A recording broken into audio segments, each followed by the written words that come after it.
All right, everybody, we are live. How's it going? You guys are on my Painting with Jesse Facebook page and YouTube channel. Hopefully, you guys are all ready to have a great time today. I know that I am. Just jumping on here a little bit early to give everyone some time to find the stream. I know sometimes, for some reason, the last few times, it seems that a lot of people have messaged me after the event or even during the event that they can't find the event. They don't see the stream, can't get, they're not getting the notifications, etc. So hopefully by jumping on here a little bit earlier than I have been, it gives people time to find the feed. But anyhow, yeah, last 2-3 times, I've had lots of messages from people that were waiting for the feed to start and they never saw that anything happened. So lots of people missed the event. But all right, first person that jumps on, say hello. Actually, let me know that you guys can hear me. Please give me a sound check. Let me know that you can hear me. Okay, I've got everything checking out okay on my end, but I never know until somebody tells me that they can hear me. What's happening, Lisa Houston? Penny Colt, how are you? What's happening, Becky Rincones? Hello, hello.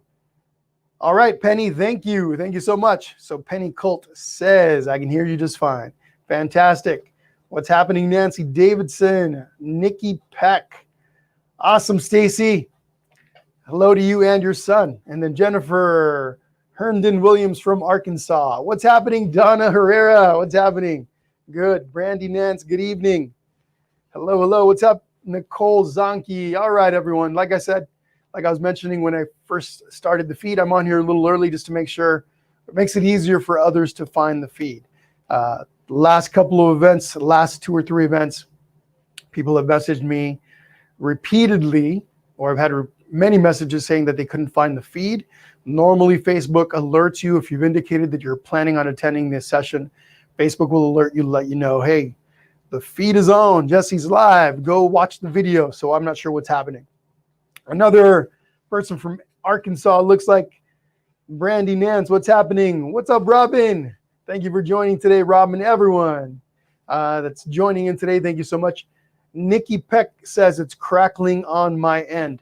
So if you experience any audio issues or video issues during the session, one of the things that I've found that fixes the issue for many people is that they get out of the feed. So they'll exit the video and then come back in. Usually that resolves any issues. Sometimes though, if you have an internet issue on your end, that could cause some problems. But the first thing I would suggest is jumping out of the feed, coming back in, and usually that fixes it, okay? So for those of you that might be experiencing some technical issues, try that first, and then if that doesn't fix it, then you might want to look at your internet. I'm getting everything, so I have a little internet gauge on my computer that tells me how the streaming is going. It looks like everything's good so far. But all right, everyone. So we've got about 6 minutes before we officially start.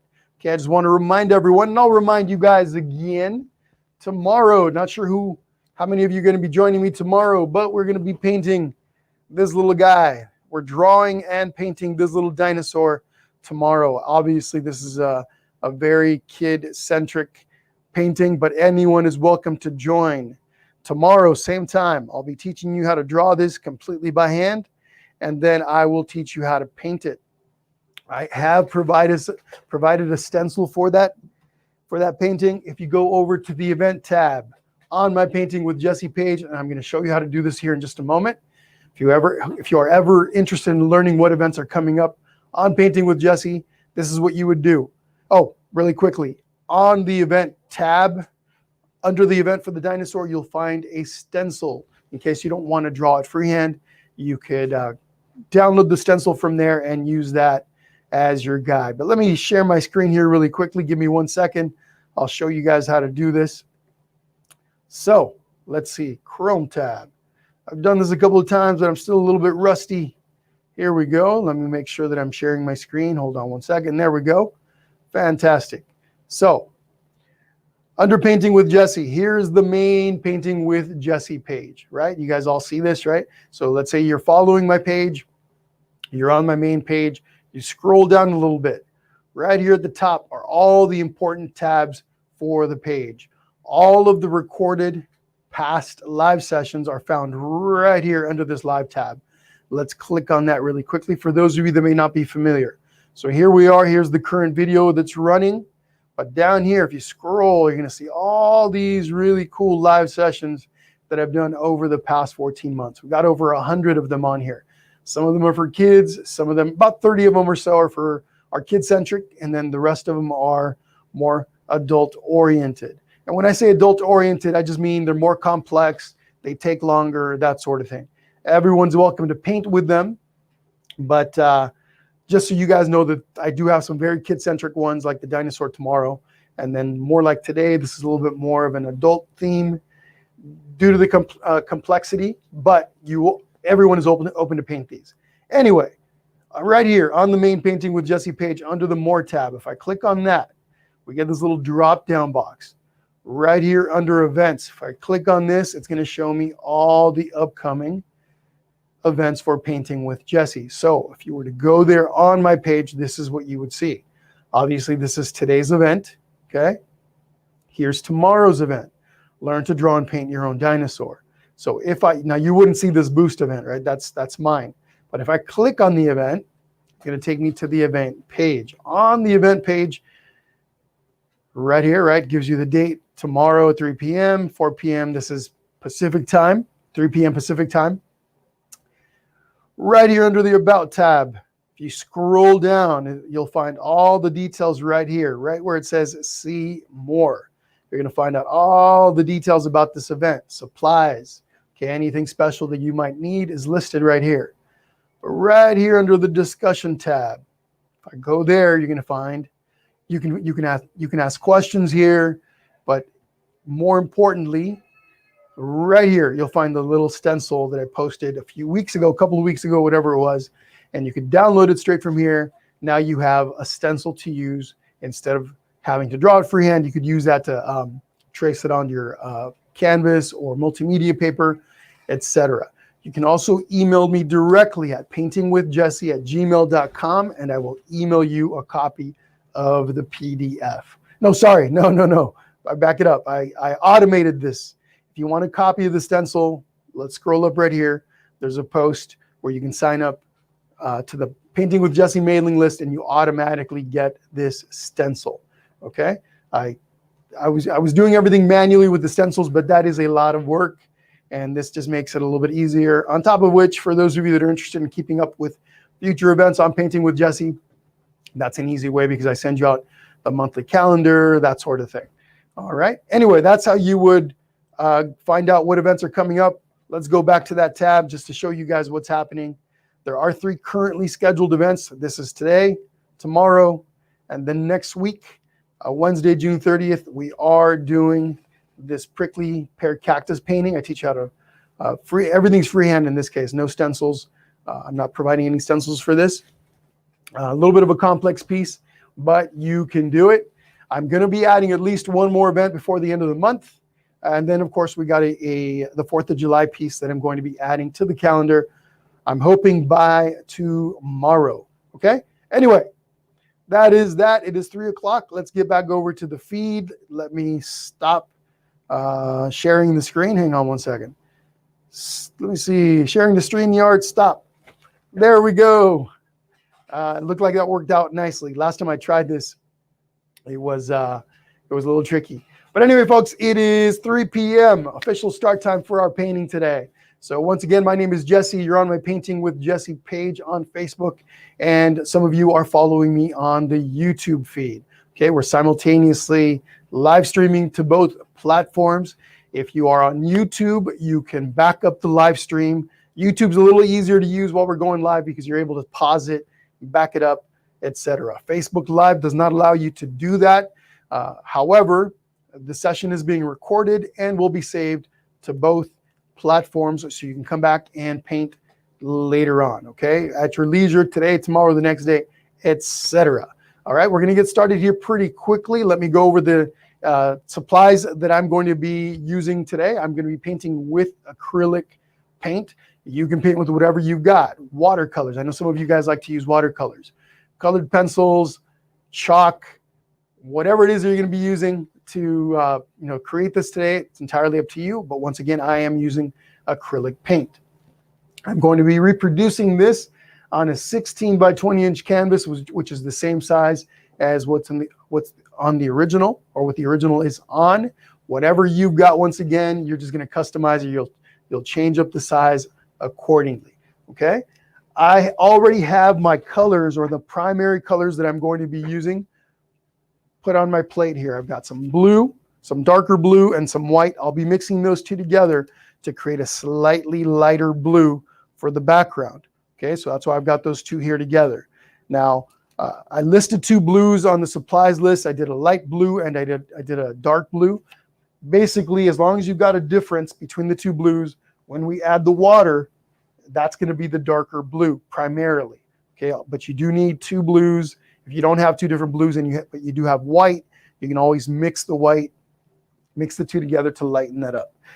But the two blues here, I got a blue here and then a darker blue in the water. That's going to create our water effect. I also have a little bit of white in there, and of course we got some yellow for the sun. This could also be a moon. Maybe some of you guys want to have a moon instead of a sun, in which case you would make that white instead of yellow. But on my plate currently, these are the colors that we're going to be starting with. I got the blue, the white, and then the green. Okay. The other colors that I'm going to use, I'm going to use white, maybe a little bit of red, and some pink for the flowers in the tree. Okay, I've got some dark brown for the tree itself, for the trunk and the branches. I've got some light brown that I'm going to be using to create the little swing here, right? The little seat for the swing, and then a little bit of white, maybe mixed in with a really light brown, or I'll make a really light brown with some white for the ropes. Okay, so those are the colors, real basic palette today. We do have some white for the stars, and then I do have some glitter as well. I'll be using some glitter paint. Basically, it's glitter floating around in glue. For those of you that aren't familiar with my glitter, I'll talk about this later, but this is just glitter floating around in glue that I'll be applying to the tree at some point. I've got some green, I've got some red, I've got some gold, and it's a little difficult to see on the original, but I'll hold it up later and you'll be able to see that I've got a little bit of gold glitter here on the trunk, and then I've got some red glitter up in the leaves. If I have a little bit of time, I'll be using green for the ground here, for the grass. I'll maybe add a little bit of green glitter there. That would make it stand out a little bit more, and who knows, maybe some pearl glitter for the stars. So those are the colors. I won't be pouring out the other paint colors till later, but you've already seen what I'm going to start with. As far as the brushes, now the brushes are always just a suggestion. As long as you've got something similar in size, you're going to be okay. Obviously, this also depends on the size canvas or paper that you're painting this, or you're going to be recreating this on. But I'll be starting with the 1-inch flat brush. I'll be using this to paint the background. We're going to paint the background first, all the way down from top to bottom. I'd probably be better off using a larger brush because I have a lot of area to cover, but this 1-inch brush will be just fine. Okay, the next brush in my list is a 1/2-inch flat brush, basically the same thing as what I just showed you, just a little smaller, about half the size. This is going to help me with the grass, perhaps the trunk in the tree, we'll see, but this is a good brush to have. Another, again, a flat brush. Next one that I'm going to have is a number 8 filbert. Now the filbert brushes have the rounded heads on top, right, like this. They're nice and thin. These are good. This is excellent for creating the branches in the tree, the little thin areas up on top or near the top of the branches are really easy to make with this kind of brush. If you don't have a filbert brush, you're okay. Or if you have a brush that's smaller than this, perfect. That's what you'll be using. Okay. Again, this is just a suggestion. As long as you got something similar to these, you're going to be okay. Then I've got a number 3 flat brush. It's just a small little detail brush. Again, I could use it for the branches. I could use it for the little platform here, or the seat for the swing. I could use it for the reflection in the water. I could use it for the sun. Okay, this is a nice little versatile brush. And then lastly, I've got 2 small pointy what you call round brushes, little skinny things. I've got a number 3, okay, and then a number 0. Number 0 is what I'll be using to create these little skinny lines for the ropes. Okay, that's some of the trickiest stuff you can do is little tiny, those little skinny lines, but that's what I'm going to be using this number 0 for. The number 3 is just in case I can use it for the little leaves down here or for the stars, etc. And then, hopefully you guys didn't forget, didn't miss this in the supplies list. I've got a bunch of cotton swabs held together by a rubber band. This is what I'll be using when I start to make the flowers up here, the leaves in the tree. Okay, I dip this into the paint and then I start dabbing away. This is a really quick and easy way to make leaves, okay? Especially when you're creating leaves with so many, this can be a really tedious process. Now, if you don't have cotton swabs, you can always pick them up and do that part later. This isn't until the end that we start to do that. You can also use a brush, a regular brush, and individually make these. You can also use the back end of a brush, okay? And just dab away with the paint. However, the fastest process, the easiest process would be using the cotton swabs, okay? So those are the brushes that I'll be using today. I always have paper towels. They come in handy. Messes happen, so always have a bunch of those handy. I have a rinse cup, a little bit of a little water cup here with a cup with some water in it. Of course, this is where I rinse out the brushes in between steps. We're working with acrylic paint. It dries very quickly. We don't want to have that paint dry onto our brushes because it could. Somebody just asked in the comment section, have you gone live yet? And that's from Facebook. So I'm wondering if, again, we're having the issues where people can't see the feed. Give me a sec, folks, while I answer this person. Let me see if I can answer them. Oh, I can't answer them. All right. Or let me try this. Nope, can't do that either. If you guys see in the comments, somebody looks like, it's hard for me to pronounce that name, but it's the last comment on Facebook. It says Debellef. That's what the name starts with, and then ends with Pole Summer. Could somebody please send her a message letting her know, hey, yes, it's live. I'm not sure why she can't see it, but this is a common problem that I've been seeing the last few sessions. Yeah, it's interesting. So it looks like most people are able to find the live, but some people don't. Okay, so now she can see me, or he. All right, great. But all right, folks, here we go. Here we go. Good. It scared me for a moment. I was like, oh no, here we go. Did I lose everyone? But the fact that the comment popped up was pretty interesting. But anyhow, all right, let's get moving, everyone. So for those of you that might be new here, really quickly, I just want to recap how we do this.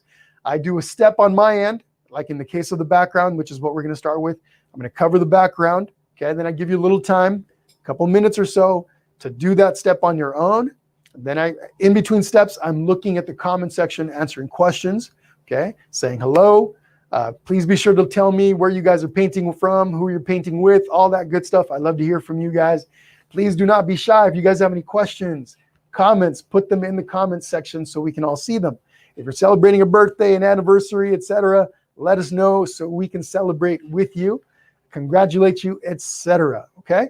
So here's what we're going to do. We're going to get started on that background first. And as I mentioned at the beginning, these are the colors that I'm going to be. Oh, let me change the screen here really quickly. Hold on one second. Let's see here. There we go.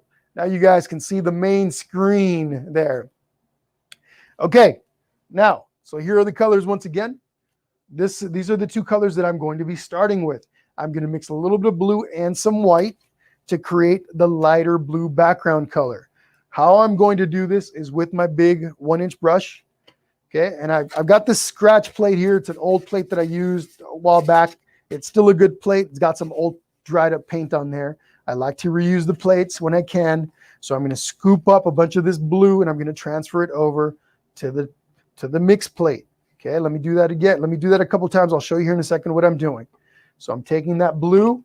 I transferred it over to my plate. Again, the other colors that you see on there are all dried out old colors. It's just the blue that we're concerned with right now. Now I'm going to take some white. Okay, same brush. Just going to scoop up some white from the plate, and I'm going to bring it over to that mixed plate like this. Now what I'm going to do is I'm going to mix the two colors a little bit. Now I need to mix enough color. Now if you're not mixing a color, maybe you already have a light blue ready to go. Perfect. The trick when you're mixing colors is you want to mix enough to cover the entire area that you're going to be painting. Now I'm using too much of the plate here. I want to condense my paint to a smaller area, so let me kind of scoop everything over. Okay, there we go. And it could be a little swirly, meaning that it doesn't have to be a perfectly even blended mixture. It's up to you.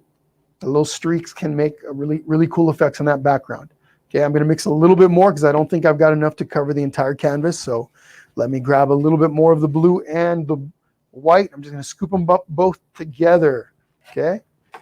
Again, I want to mix enough to cover the entire background. Even though we got the green and the tree and the water, it's important in this case to keep everything nice and smooth and even, that we cover the entire canvas. So here we go. Now I'm going to take my brush. I'm going to dip it in my rinse cup. Just bring over some water, a little bit of water. I'll do this a couple of times. Want to introduce a little bit of water into my paint. Now, not all acrylic paint requires that you add water to it.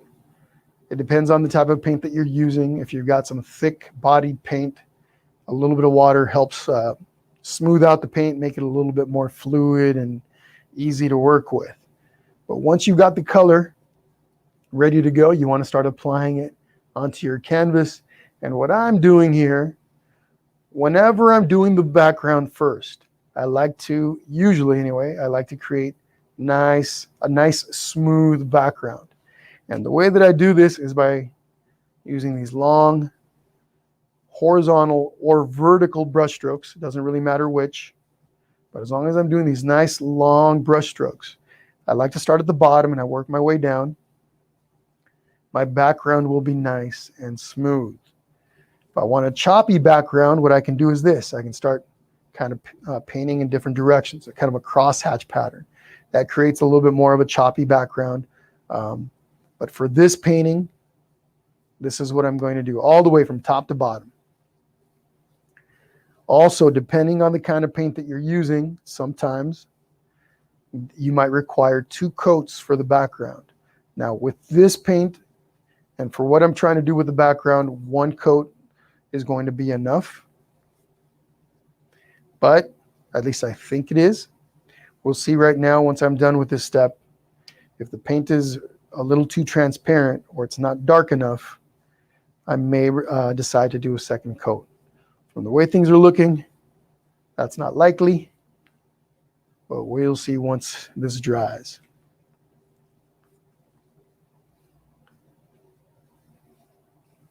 So who's going to join me? Let me know in the comments section. Who's going to join me tomorrow for the little dinosaur painting? You're going to join in with your kiddos, or you're going to maybe paint it for somebody? You know, sometimes people like to give their paintings away as gifts. That's a really fun thing to do. Seeing somebody's look when you give them a painting, a hand-done piece of art that you created yourself. That's pretty neat. But anyway, let me know in the comments who's going to be hanging out with me tomorrow. Same time, 3 o'clock Pacific time, right? So it depends on where you are. So again, folks, all the way from top to bottom. All right, Suzette, fantastic. What's happening, Heather in Missouri, and her cat Monica? She says her cat Monica always watches. Too funny. That's pretty cool. Maybe one of these days Monica will paint. Hi, Stephanie Bowen. Absolutely. The video is being recorded. This session is being recorded, and you will be able to catch it. As soon as the live session's over, it'll be saved to both the Facebook and the YouTube Painting with Jesse platforms, right? Painting with Jesse page on Facebook, and the Painting with Jesse channel on YouTube. So just go over to on Facebook, you'll find it under the live tab at the top. Just click on that and you're going to see all of the old videos that we've done over the past 14 months. And this one will be sitting right at the top. Okay, ready for you to come back and watch it whenever you'd like. If anyone sees that question pop up in the comments, folks, and you see that I'm over here painting away, please help me out by maybe answering that question. I don't always see everybody's questions, so if somebody asks whether this is going to be available later, if you could let them know that it will, that would be fantastic. But all right, I got the entire front of my canvas completely done. Now what I like to paint my edges, my sides, so I'm going to go ahead and paint the top all the way across. Some people like to leave these white. There's no right or wrong. I know not everybody's painting on a canvas. Some of you guys are painting on canvas boards. A lot of you like to journal, do art journaling. And what you guys do is you have a big pad of, multimedia paper, and you paint on those, which is pretty cool because you save a lot of space, right? You don't have to deal with the canvas, bulky canvas that you have to store after you decide to, maybe you display it, but at some point you're going to want to store it, and canvases can be bulky. So yeah, I know lots of you guys do art journaling, and you'll paint this stuff on multimedia paper. But if you're on a canvas like me, then you can go ahead and paint your edges, or you can leave them blank. Entirely up to you. Awesome, Kinkini, there you go. Sounds good, Anna. Yeah, that sounds like a good idea. Anna says, on this painting, I want to put initials on the tree, but I need to leave in a few minutes, and we'll be doing this later tonight. Awesome. Also, folks, don't forget to please send me pictures of your paintings when you're all done so I can share them with the group. People like to go back and see what other people painted, right? So when you're all done, I would greatly appreciate it if you could send me a picture of your painting. You can send it on Messenger to Painting with Jesse here on Facebook. And if you're joining us today on YouTube, you can send it to me via email, paintingwithjesse@gmail.com. paintingwithjesse@gmail.com. Okay? But yeah, that way what I do is once I accumulate as many as I can, usually takes me a day or two, I'll do a batch post where I share all of your paintings together, and other people can see your fancy work. Okay? So again, please send me pictures of your stuff, and then a day or two from now, I save those. But all right, there's my entire background completely covered in this slightly lighter blue paint. Okay, I'm just going through and smoothing some things out. Now, what I do, this is probably the last time I'll be using this brush. I'm not totally sure yet. I'm going to just rinse it out really quickly in my rinse cup, get rid of some of that paint that's in there. The other thing that I've got is I like to use a tin. Okay, I've got a tin here, and I just put my brushes sideways like this when I'm not using them. In between steps, okay, I just leave that kind of sideways like that. But all right, everyone, you guys have about a minute before we move on to that next step, okay? How's it going, Cindy DeSoto? Fantastic. Absolutely. Watch right now, hang out with us, and then come back and paint later. Let's see. Thank you, Kinkini. I did. It was a really good holiday. Vacation was fantastic. Oh, good. Before the kids wake up. Huh, Kinkini? Yep, I hear you. Anna says, my dinosaur boy is now a Marine. Well, thank him for his service, please.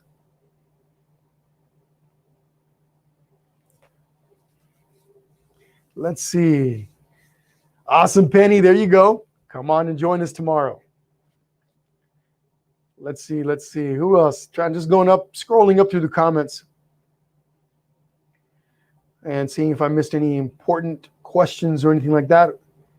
Cindy DeSoto from Pico Rivera. What's happening up in Pico? You're about an hour and 15 minutes away from me. Let's see. All right. Okay, fantastic. So here we go. Let's see. Okay, Waterloo, Ontario. I would attempt your name, but I think I believe your first name is Summer, but I don't know that last name. I would probably fail miserably, so I won't attempt it right now. All right. Tabitha says, painting the dino tomorrow as well. Awesome, Tabitha. We'll wait for you right here. Sherry Taylor, what's happening out in Missouri? Michelle, it's been a little while since I've seen your name pop up on the feed. Awesome. Thank you for being here. 5:30 in Australia. Wow, Kinkini, you are dedicated. Fantastic. I love it. But all right, everyone. So what I'm going to do next is I'm actually going to put down the green here. Well, what I'm going to do is let me explain what I'm going to do. I'm going to put down the outline for the green first. Now, this area down here, it's drying pretty quickly. I'm working with acrylic paint. Acrylic paint dries very fast. My studio today is a little bit on the cooler side, but it's still drawing at a pretty fast rate. What I'm going to do is I'm going to take my 1/2-inch flat brush. Okay, this is my little 1/2-inch. I'm going to take some green. Now watch what I do here. I'm not going to paint the entire green area just yet. I want to give all this in this corner, this area down here, a little more time to dry before I start adding any green in there. But what I am going to do is I'm just going to dip my brush right into this green right here. And if you got light green or dark green, doesn't really matter too much. So right in here. Okay, I'm starting off with that little line right there, and I'm going to come over. I'm going to connect that line to a line somewhere over here. What I'm doing is I'm marking off the edges, the 2 edges for that little, whether we're on an island or a little hill, a little cliff overlooking the ocean, kind of up to you, but I'm just doing this, okay? I just created the outline for that. Nothing fancy. Yours could be a little higher, yours could be a little shorter, it could be a slightly different shape, but just basically created the outline. Now I'm going to take this brush, I'm going to put it back in my water cup for now. Actually, no, I'm going to use this brush. Let's stay with this brush. I'm going to clean it up a little bit, right? We've got green paint in it, so I'm just going to rinse it out. Want to remove that extra paint from in there because we're going to use it again with the dark blue now, okay? So I'm going to take a brush, I'm going to squeeze out this extra paint. Okay, and that doesn't have to be completely clean, but we do want most of that green out. Now, my original dark blue color. Okay, if this area in here is still a little bit wet for you, that's okay. It'll actually, doesn't matter too much, but right in here somewhere, I'm going to paint in my water line, the horizon for the water, okay? The horizon line, okay? So here's the top of my water. Now, again, if your area right here is still a little bit wet like mine is, no worries. This is actually going to help a little. The 2 colors are going to blend. This is just the first step in this layering process. I'm just going to do this. I'm going to have to pour out a little more of my dark blue paint, so bear with me a moment. Just putting out a little more of this on here onto my plate. So again, this is the dark blue paint that I started it with. It's not mixed with anything, okay? I'm just taking this and streaking it across.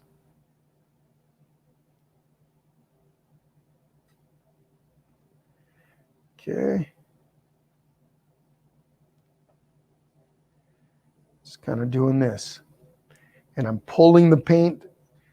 If you outline your edge where the green is first, like this, go across and outline it, then you just want to come over and pull the paint across. Pull it across. We'll come back in a little bit and add more detail to this water. This is just the first layer of paint.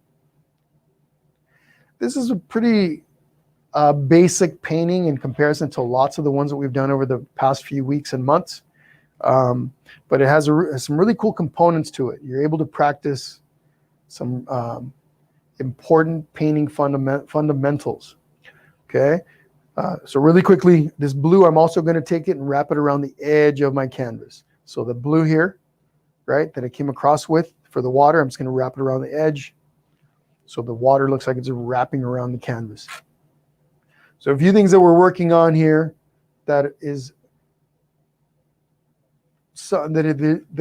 good practice for future paintings. Skinny lines. Okay, very important. The little skinny lines in the branches. Those are all tricky. Okay, you've got some really skinny branches underneath all those little leaves. Now, obviously, they're covered up by all those leaves because there's so much density in there, but you get to practice without being too concerned about failing, because you're going to cover most of those up anyway. You get to practice your really skinny lines. Okay, very important, so common in painting, right? You get so many paintings most of the time, or many of your paintings will involve skinny lines. The toughest part of the entire painting is going to be when we do the ropes, because they're so skinny. And now I'm talking, relatively speaking, most people struggle with those skinny lines. But not only are these skinny, they're relatively straight. So that's going to be a little tricky for some of you, but that's okay. The other thing is that you get to practice making some basic water. Okay. Hi, Liliana. So this is a 16 by 20 inch canvas. Okay. The canvas that I'm using is a 16 by 20 inch. Okay. Angela Nailan, really quickly, if you wanted to start the video right from the beginning, you could go over to the YouTube page, Painting with Jesse on YouTube, catch the live there, because I'm simultaneously broadcasting to both. And then you could simply back the video up to the beginning on YouTube. Facebook doesn't allow you to do that. Hi, Liliana. Are you painting with us today, or are you just stopping by to say hi and maybe painting later? All right. Let's see. Linda Clark, Central New York in the house. Awesome. And then let's see. Suzette Jones in Canada. What's happening? Shivani, hello. Olivia Pierce Aidinger from Chicago. Can't wait to paint this with my 11-year-old. Awesome, Olivia. DeBelle Fuil. Quite easy. DeBelle Fuil. Do you pronounce the last two L's on that? Let me know, Summer. Pretty cool last name, or pretty cool name, whatever, whether it's your last name or your first name. What's up, Replika? All right. So we got a little bit of water in there. What I am going to do for really quickly, same brush. Don't need to clean it up too much, to simply take off some of that extra paint. I'm going to go ahead and add some of the white little streaks in here. They're real subtle, but again, with all the paint that's wet on here right now, I'm just going to come in here and just add a few of these little streaks. Just adding some detail in the water, but this is just the beginning of it. Your water isn't going to be complete at this step. We're going to come back and refine things later. Pretty easy way to do water. A few simple steps, and you create a pretty cool, kind of serene type of waves in your water. Slight movement in here. You don't need to create these really big waves unless that's what you're going for, right? Maybe you've got really choppy water, etc. But this is a nice, easy, serene ocean that we're looking at. So again, just a few little streaks of this white. Let me give you guys a close-up so you can see what it looks like at this point. We're creating this step by step, okay? We're building layers over layers. Okay, by now, this whole area in here is dry. So now I can go back to my green. Okay, so same brush, rinse off the blue. In this case, I do want to be sure that most of that blue is gone. I don't want it to mix into my green. If it mixes in with the green, it's just going to make a darker green, but I kind of like my lighter green for now. Now I'm going to scoop up lots of this green paint, okay? And I can just come in here. Now, in this case, I am going to kind of go in different directions. I don't need this to be really smooth. I'm not looking for a really smooth mound or hill or cliff. If you wanted a really nice smooth one, then you would simply paint with long curved brush strokes. Okay, you just follow the shape, but long curved brush strokes is how you would attain that. Pretty easy, pretty basic. This is likely going to take 2 layers to be complete. So this is the first one. I am laying the paint down a little bit on the thick side, meaning I'm scooping up quite a bit of this paint. Now, this paint that I'm working with is a little bit more of a flowy paint. It's got, there's thick-bodied paint, meaning that the paint is, quite a bit thicker. And usually with that kind of paint, you have to add a little bit of water to it, especially when you're making something like this. In this case, I don't need to. Could if I want. If I wanted to thin out the paint a little. Water does two things. It can help the paint flow a little bit better, but it also can lighten up your paint. It thins it out, and so your paint becomes a little bit lighter in color. All right, there we go. Now, as we work on the other stuff, we're going to be moving over to the stars here in a little bit. We're going to put in our sun. This is going to be drying. And then we'll decide if we need another layer over the top. Now, I did add a little bit of black. On the original, I added a bit of black that I mixed in with my green. You could also have a similar effect by mixing in blue and brown. And then I added a layer over the top that darkened this up a little. Yours may or may not need that. It kind of depends on you.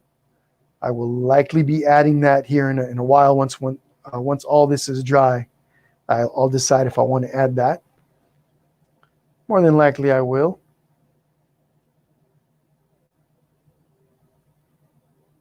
Got a little bit of blue here on the edge mixing into my green area, but that's okay.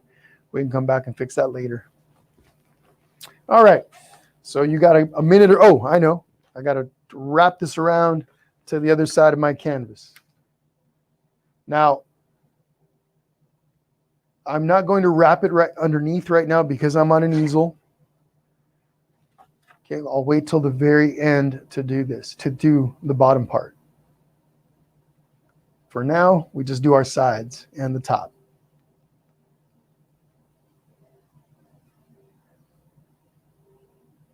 Now, I can't really see what's happening on that side.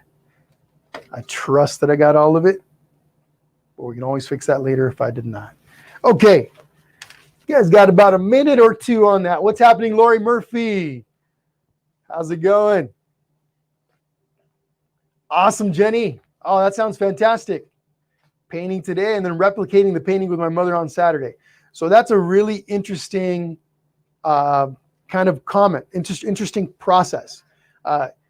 What I often tell people is you can do the same painting twice, 3 times, 4 times, and undoubtedly you will improve from one to the next.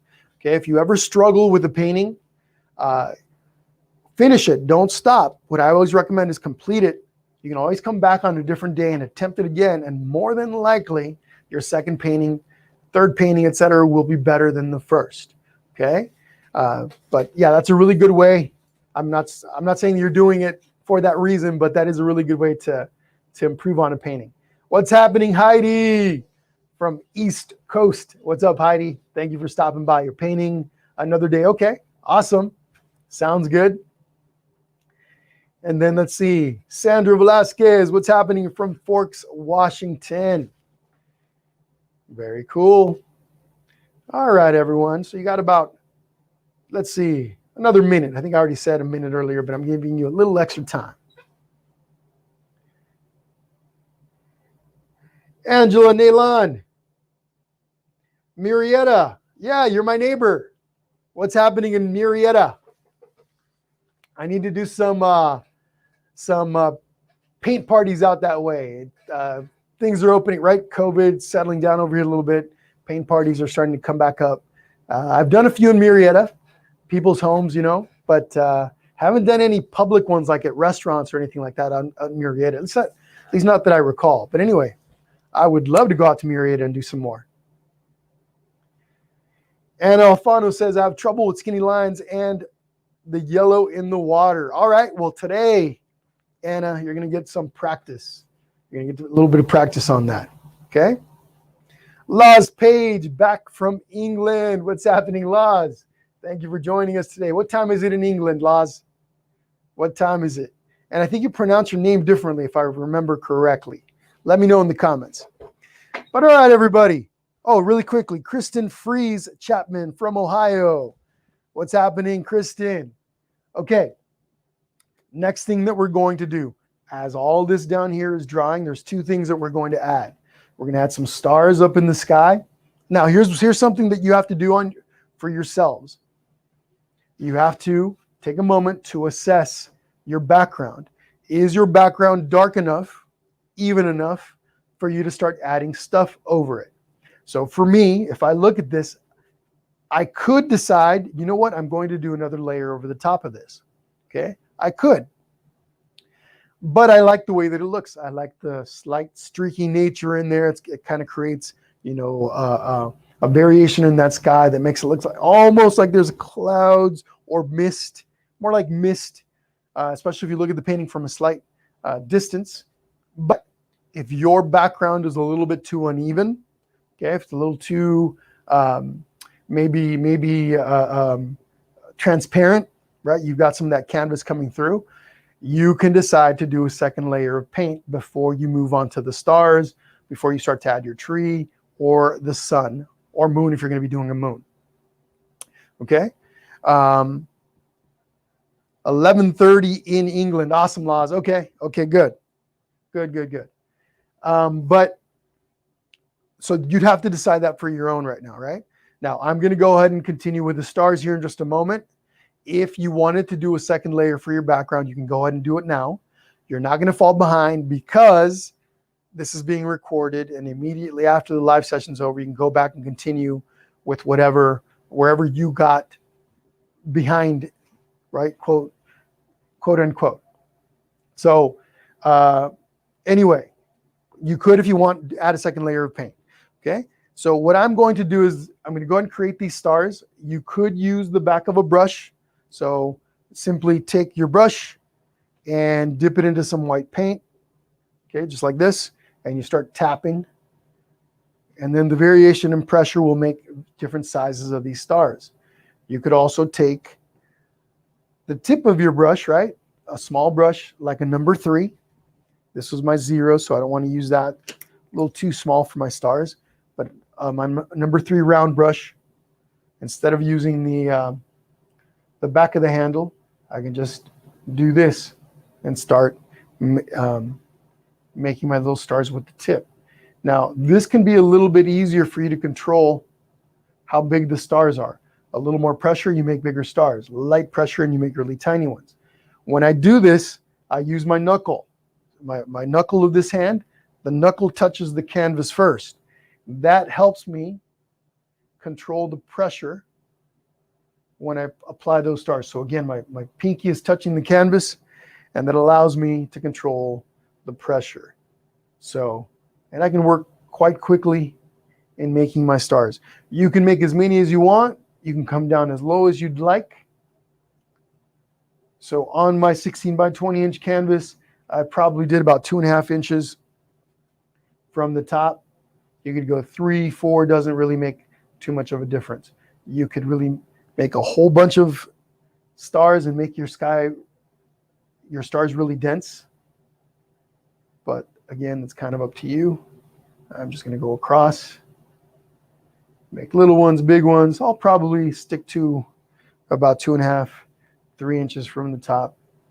You can always come back and add some more later. Once you're done with your tree and everything else, you can come back. If you feel like your sky needs more stars, you can add those later. Now, on the edge down here at the bottom, I don't have a perfectly straight edge where I just go, they're not in rows. My stars aren't in rows. They're kind of random. So there's no defined edge. For me, aesthetically, it looks a little nicer that way, but you may think differently if you decide to just make rows of them across, kind of like the stars on the American flag, right? They're all perfect rows. You could have a defined edge to the bottom.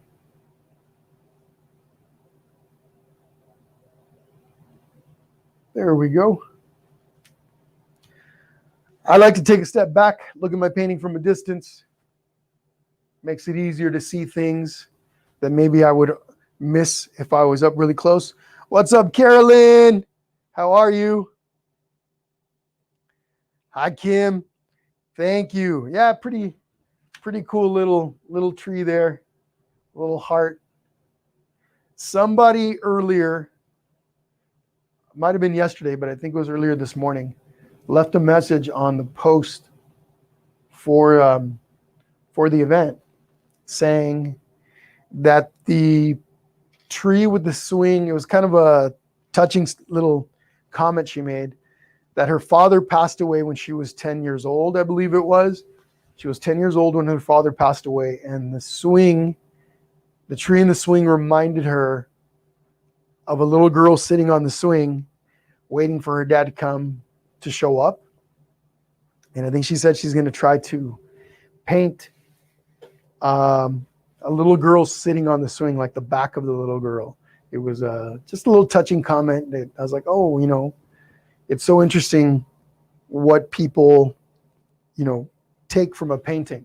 But anyhow, the little heart in the swing, yeah, there's a, the combination. When I created it, when I was thinking of the name Hope Tree, the Hope Tree seemed to fit perfectly. But anyhow, that was a really interesting and touching comment that she left. But hopefully she'll share it so we can see what that looks like. But all right, guys, 30 seconds to get those stars done, and we're moving on.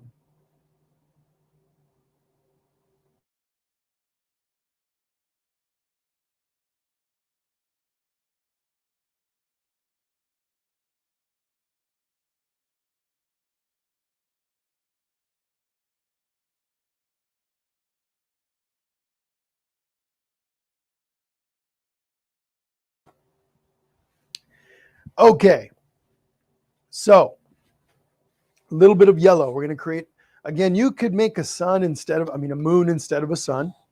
Make sure I'm not muted here. You can make a moon instead of a sun.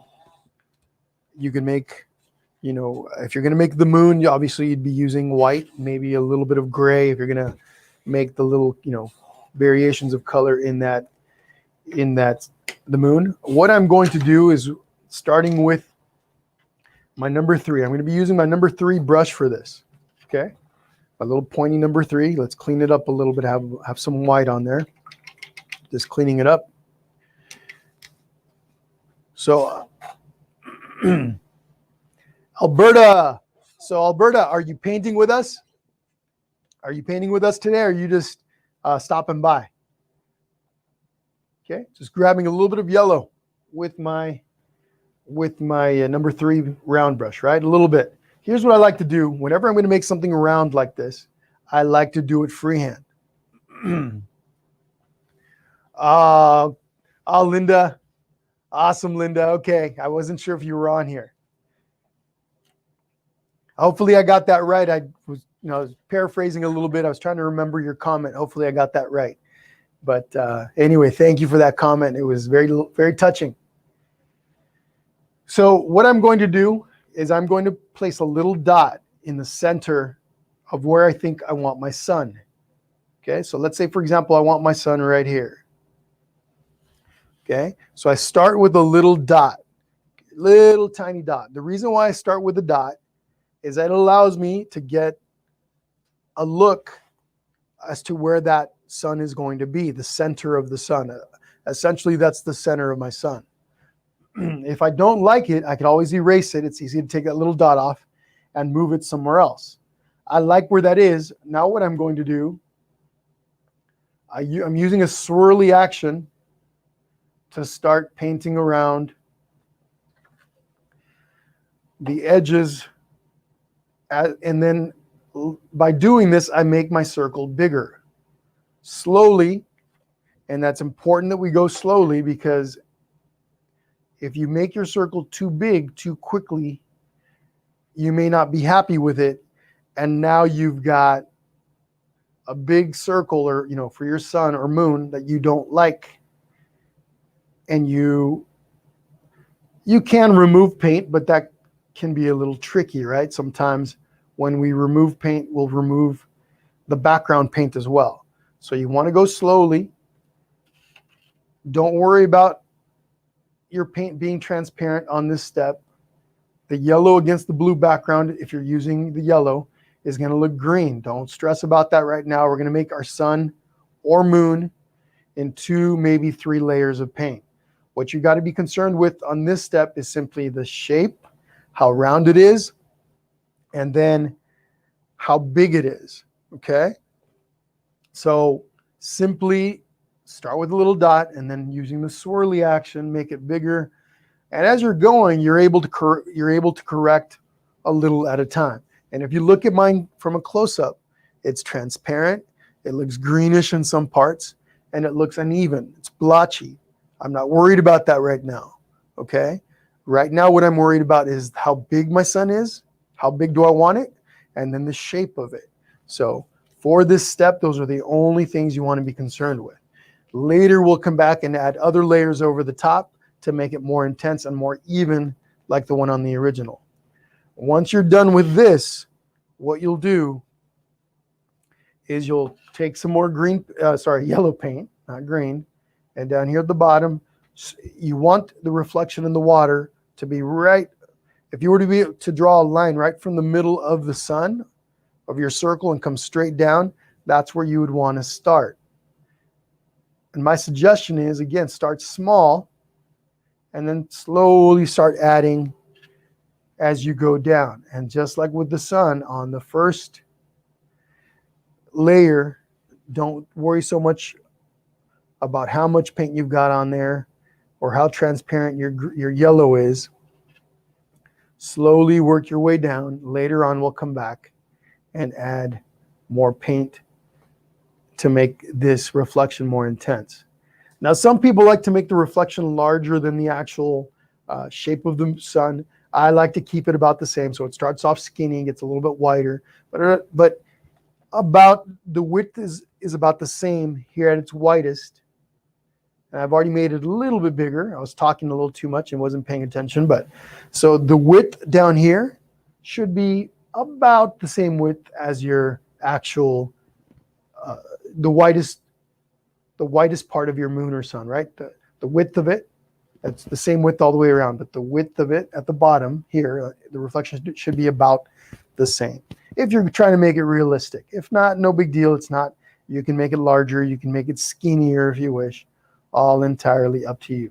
But I'm doing this with just the very point of the bristles here. Okay, again, I'm using my number 3 round brush. And I'm just creating these little lines sideways all the way from the edge here at the top. From the horizon line, and I work my way down. Nothing fancy here. I just work my brush back and forth. Again, don't stress about the intensity or how even your color is. We'll come back and refine this a little bit later. So there's the finished product, or on this step anyway. Again, the sun is nice and green still because the paint is transparent.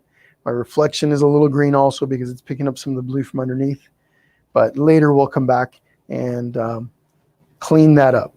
Okay? So work on that for about a minute. Okay? Work on that for about a minute, maybe a minute and a half, and then we're moving on. Sounds good, Alberta? Yep, no worries, all good. Sounds good, Kim. There you go. A little sunset would be perfect. A little, instead of having the sun up here, you could have the sun right over the top of the water, right? Part of the sun peeking out as it's starting to drop behind the horizon line. That would be fantastic.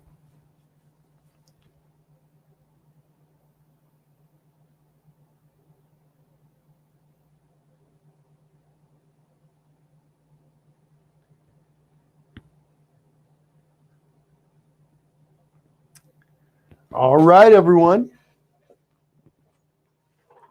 So again, I just want to make sure everyone understands in a little bit, we're going to go back and add some more refinements to the water and the sun, things that make those pop a little bit more, okay? Make them look a little bit more like water.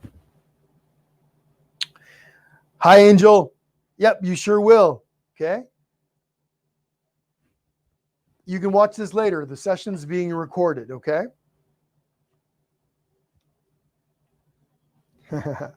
Yeah, acrylic painting typically requires layering, okay? You allow the first layer to dry. You work on some other parts of your painting if you've got other parts, and then you come back. Once the first layers are dry, you apply more layers over the top, and that will clean things up, okay? So, all right, 30 seconds, and we move on to the next step.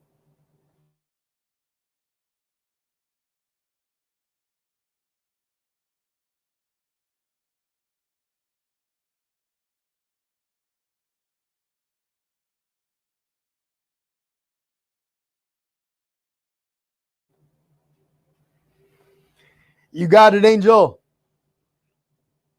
Okay, everyone, so here's what we're going to get started on next. We're going to actually start with the tree, okay? The tree itself, the trunk, the branches. Now, a couple of things. You could, for those of you that want to get it right the first time or don't want to struggle with your tree as much, you could use a piece of chalk to draw your tree in first.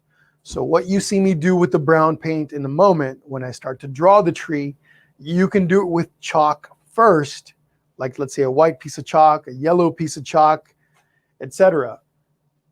Then you can paint over your chalk lines, okay? That's an easier way to do this process because you're able to correct. If you don't like the way let's say you make a chalk line that you don't like, it's easy to wipe it right off with a very lightly damp paper towel. That chalk comes right off. As long as you're using just a little tiny bit of water, slightly damp, you'll be able to remove your chalk line and then do it all over again. That's an easy way. You can do everything that I'm about to do with chalk first and then paint over it with your brown paint, okay? So if you're a little leery about this, about drawing your tree, about creating your tree, maybe you want to do it with that first, okay? You could also try it with pencil. You could, you could do with pencil and then painting over the top, but that is, again, up to you. I would, give me 1 second here. Let me get over here. Let me just check and make sure that I'm not missing anything over on my, okay, there we go. Looks like everything's good. Just checking the stats here on my internet and everything else. There you go, Alberta, absolutely. So especially the heart, especially when you get to the heart, if you do that with chalk, it just makes it so it relieves you of a little bit of the stress involved in the painting part of it. If you don't have chalk and you're going to paint with me, absolutely, you're going to be okay. I've done this painting a couple of times in person with large groups, and everyone did just fine. So you're going to be okay too. Remember, you're not trying to be perfect, or don't stress about being perfect. Everyone's painting is going to turn out a little bit differently. I always like to mention that because so many people get caught up on trying to recreate an exact version of the original. And I think while that's a good way to hone your skills and to practice, right, to get good at duplicating stuff, in the end, if it looks different, that's okay. You're creating your own piece, right? You're creating your own version of all of this. So I don't want you guys stressing.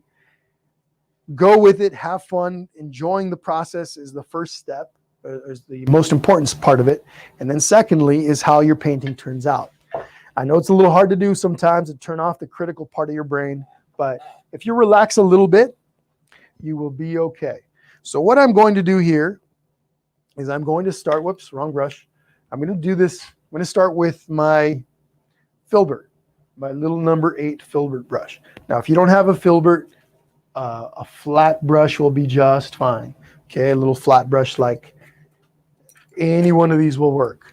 My little number 8 flat brush here, it's almost the size of my 1/2-inch brush, something like this. You got a number 5 flat brush. Any of these brushes will be just fine. So I've got some brown here on my plate. Now this is a little bit lighter than what I've got on the original, and that's okay. I'm just going to scoop up some of this paint right from the plate. Now again, if you're using thicker paint, you want to add a little bit of water to your brush. What I'm going to do first is I'm going to start with a nice skinny line like this. Okay? This represents about the middle of my trunk. Okay? Anytime I'm making trees, what I like to do is I like to start skinny and then slowly build up from there. Now what I can do is I can start doing this, building up. So right now, if you were to reference where I'm working on the original, it's about right here down, right? I'm creating from here down. So I'm just slowly adding a little bit of thickness. Okay, kind of like that. And again, this brown's nice and transparent. It'll change once I add a second layer over all this. But I'm slowly making it thicker till I get to the point that where I want it to be. Now, to be safe, make it just a little smaller than what you're going to end up with. You can always come back and add more thickness to this later. Okay? So, again, from here to here is about from here to here, right below where my heart starts. Now, what you can do is you can switch over to one of your round brushes. Okay? Back to my number 3. Slowly, okay, I'm just grabbing a little bit of paint. What I'm going to do first, using my fingers, I'm just going to gauge about where I want this part right here, this little dip in my heart to be. So about right here, we're looking at right there, okay? So again, where do I want that part of the heart to be? Where those two little branches come together. So I want my heart to be about right there. So I'm just going to mark it off, okay? So I got a little point right there, right? Hope everybody can see that little point right there. Now what I'm going to do, I'm going to indicate it with the back of the brush first. I'm going to create a heart, a real skinny little heart. Okay? From right there, I'm going to create one side of my heart. I'm going to come across like this. And then on the other side, I'm going to come over and make my heart on the other side. Nice and skinny. Okay, here we go. Let me turn my canvas towards me just a little bit. Okay, I'm just going to come over. Heart goes over, comes down just like that. And you notice I'm connecting it to the edge of my trunk. Okay, and I'm going to do the same exact thing on the other side. Okay, try not to block the camera here. Come over, round it over, and right there. Okay, so take a moment and do that. In just a moment, I'm going to start to add thickness to the branches so that they get a little thicker here at the base and get skinnier as they go up towards the top. Okay, so take a breath, and go for it. Okay, let me give you a close-up here on what I'm doing. Okay, doesn't look like much, doesn't look like it's going to be a tree, right? But it will be. Okay, again, take a breath, do it, and you're going to be okay. Your heart could be a little bit skinnier, it could be bigger, it could be shorter, all sorts of hearts in trees. all sorts of hope tree hearts, different shapes and sizes out in nature. Okay, so all right, now I could use the same brush, but I'm going to go ahead and switch to, I'm going to go back to my filbert brush. Okay, my little filbert. Now watch what I do here. A couple of things to observe. Skinny right down. I'm not worried about these little guys yet. These little points, we'll add those later. Right now we're right here. So it's skinny and it gets a little bit thicker as it goes down to the trunk, right? So what I can do is this. Just dipping a little bit of paint, grabbing a little bit of paint here. Starting right here at the top, I'm using the skinny part of my brush. Again, if you want to use a smaller brush, you can. I'm going to add a little bit of thickness to the inside. I'm doing this to the inside, not the outside. The outside already connects down here. Okay, I'm starting on the inside. On the inside of this line, I go like this. Okay, a little bit at a time. Then I'll do the other side. Skinny, gets a little wider. Okay, to the inside. Okay, take a little step back. Needs a little bit more right here at the base. Okay. Needs a little bit more over here. Okay, just like that. A little bit at a time. Okay, once again, maybe look at it and assess it. I want to make this a little bit thicker. So now over the top, a little tiny bit. Okay, a little bit. We're going to have branches coming off of this, right? Always take a little step back and look at your piece from a little bit of a distance. Gives you a better idea, gives you a better perspective. So right here, I also want to come over the top. So on this step, the paint is transparent. I'm not worried about that right now. Once we have everything drawn in and the way we want it, we'll come back and do layers over the top to make everything more even, less blotchy. Right now, what we're worried about is the shape and how big we want it. So for the most part, that's about the size of the heart.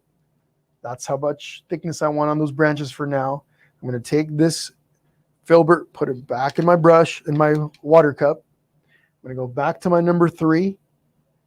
Okay, I'm using just the very point of my bristles here. Now I'm going to come through here and add these 2 little parts, the ends of the branches. So for this one, I would, if you imagine this comes across, go over.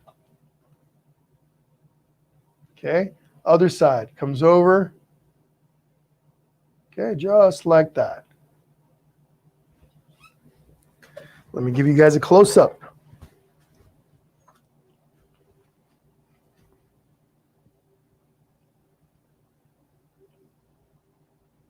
Okay, when you make these, simply take your brush, pretend you're following along, and cross over to the other side. Same on this side. Okay? Make the ends of those branches. All right, you have about a minute on that, and then we're moving on. We're going to start adding some branches. And I'm going to add those branches with my filbert to make the skinny tips on the ends. Again, they're all going to be covered up, but you want to practice a little bit. You want to use this painting for practice to make those little tiny skinny ends on those trunks, on those branches.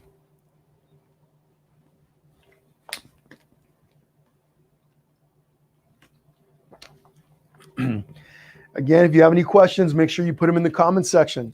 In this comment section, don't be shy. Okay? No right or wrong questions, especially if you're newer at this.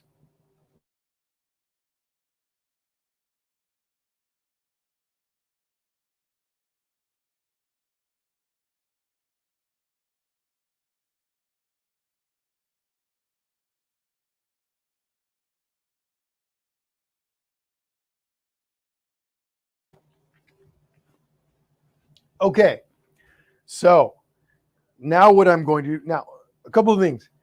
This may change a little bit later. Once I start to add my branches and stuff like that, I may look at this and decide that I need to add maybe a little bit more thickness to the trunk. I may make the trunk a little bit wider. Who knows? For now, though, back to my filbert brush. Again, if you don't have a filbert, don't worry about it. Use what you've got. But keep your brush small, your brush choice small. It's easy to make very large branches very quickly. Skinny first. So over here on this end, the big branch that you see coming over to the side, I'm just going to do this. Skinny. Okay, and it kind of goes off the side of the canvas a bit.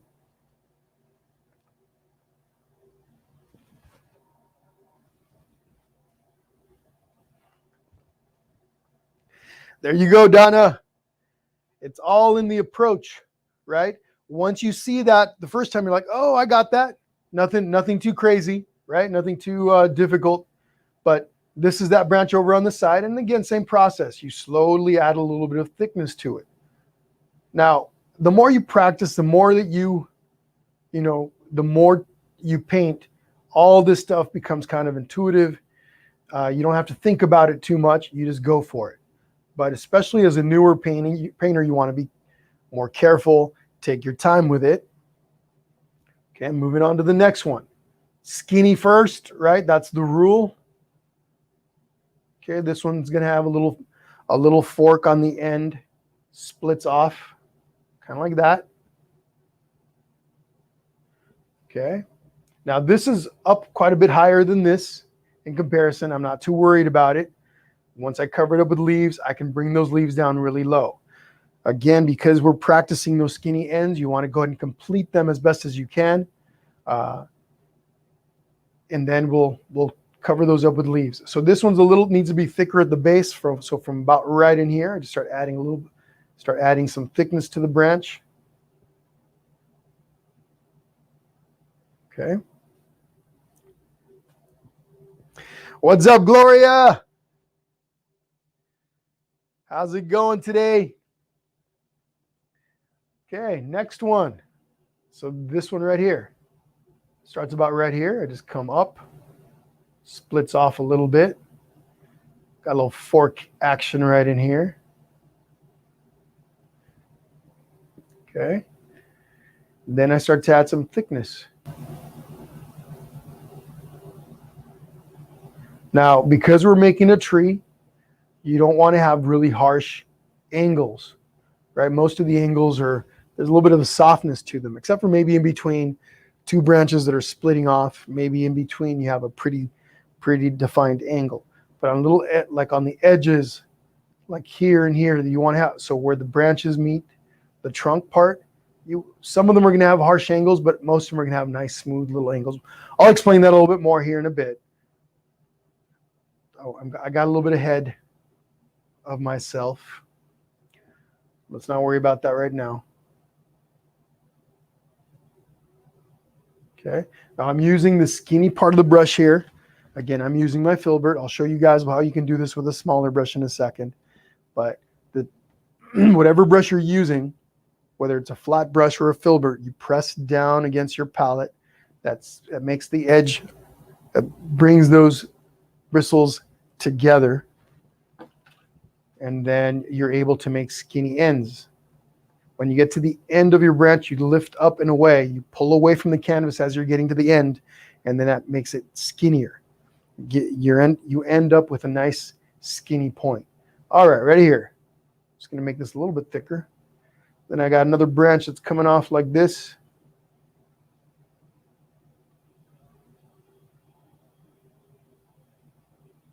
Okay. We'll add just a little bit of thickness to this one.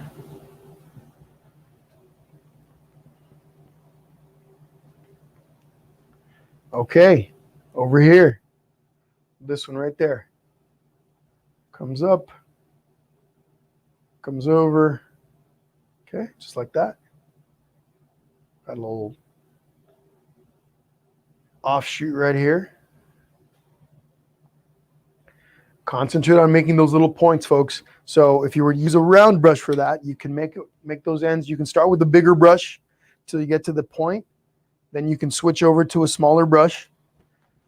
You dip the brush into the paint, press the brush down into the plate and spin it. Okay, what that does is it makes the point a little bit skinnier. Now you can come over to the end. I use my finger here. I place my finger. This is all dry, so I can put my finger on here. And now I can just, okay. As I get to the end where I want that point to finish, the branch to end, I pull away as I'm brushing. I pull away as I'm brushing. I pull to the end and I also pull my hand away. So if you imagine the canvas is here, as I'm coming across, I pull away and that helps make that a nice skinny point. Okay. So let's say here again, let's say I wanted to improve on this point right here, make it skinnier. Process as I come across. I get to the end and I pull away as I get to that end. Okay. Back to my filbert. Different brushes do different things, but you can also do similar things with different brushes. I think I just confused myself. You can make similar effects with different types of brushes. Some are better for it than others, but it's also a personal thing. You may have a better experience making skinny lines with a round number 4, round number 3. You may have a better experience making skinny lines using a flat brush, a small flat, where you push the brush into the paint and squeeze those bristles together. And now when you go across your canvas, it's easy for you to make those skinny lines. So, so yeah, just experiment a little, try different brushes, and you'll find your method, your process, that which works best for you. All right, there we go.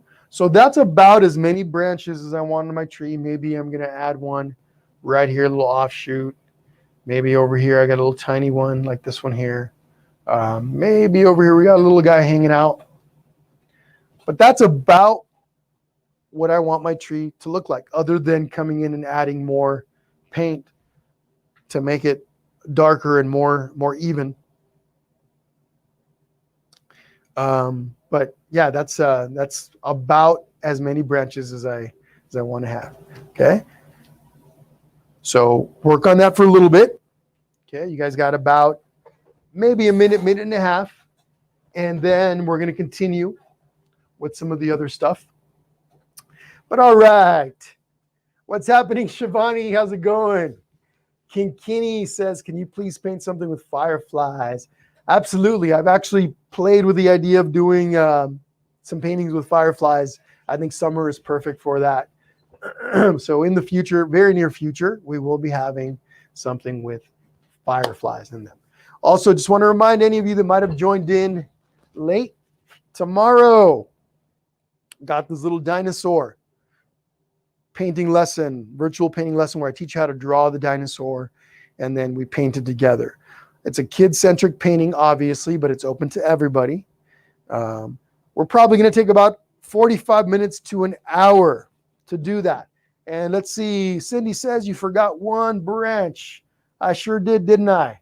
Yep, I got this one here, and I forgot this one right over here. I think what I did is I kind of combined these two into one over there. But yeah, let's do that.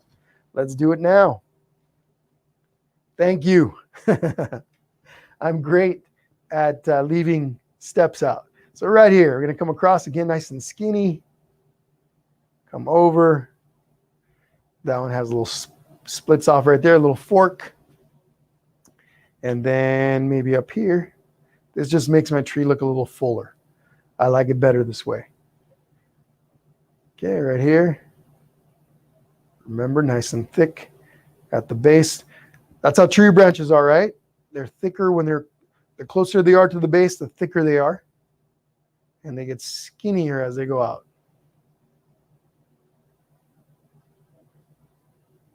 There we go.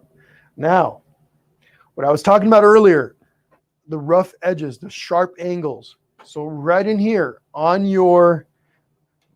where those big branches connect with the main part of the tree, like here, here, here, here, here. If you have really sharp angles all the way through, so let's say, for example, you've got, how can I give you guys, like right here. Like right here, if everything has a really sharp corner on every one of your trunks, they have every single corner was really sharp, it wouldn't look natural.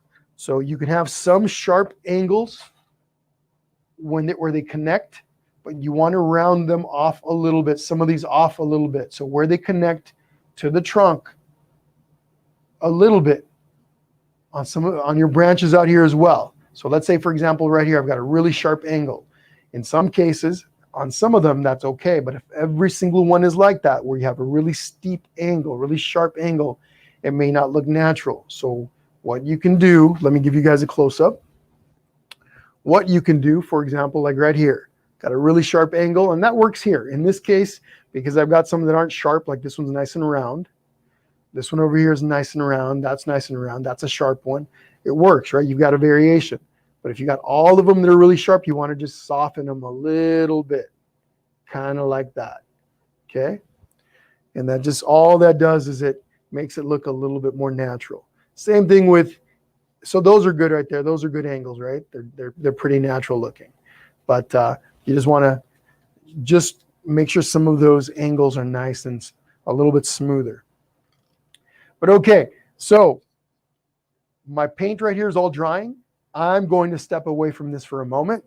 I'm going to go ahead and add a little bit of definition to my water. So I'm going to take my filbert, same one that I was just working with. I'm going to rinse it off. What's happening, Audrey? Awesome, Jill. No worries. That's right, Sandra. Good observation. This is the branch that the swing was going to go on. Later on, I was going to look at it and go, wait a minute, I need another branch. So thank you for pointing that out. Absolutely. What's happening, Audrey Marie? Absolutely. Folks, you can come back and paint this whenever you want, right? So, cleaned up my brush a little bit, just removed some of that paint. I'm going to take a little bit more of my dark blue. I can mix in a little bit of white right now if I want. So a little bit of blue, a little bit of white. I just mix them up a little bit. I'm making a swirly paint. Whenever you hear me say swirly, all I'm saying is that the paint isn't completely mixed together. I can see some darker blue areas. I can see some lighter blue areas in there. For this step, that's what I want. I'm going to use the skinny part of my brush, and I'm just going to come in here and add a little more definition, a little more line, few more lines in my paint. And they can be some dark ones, some light ones. For this kind of painting, you don't need a whole lot of definition in that water. Now, the lines don't have to be perfectly straight. They can be slightly curved, just a little bit. These are serene waters that we're painting. But what I'm trying to do is I'm trying to create a variation in the colors that I'm using in the water. It's the variation, the subtle variations that create the natural looking water.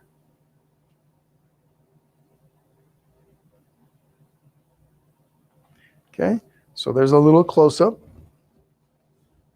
Again, nothing too fancy. You can also take a little bit of just some white and come in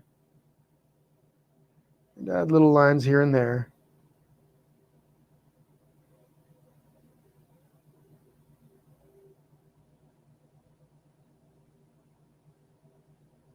Okay. Okay. So again, as we're moving around the painting and adding some more detail over here, what we did over here is drying. Alberta, so I'm working with acrylic paint.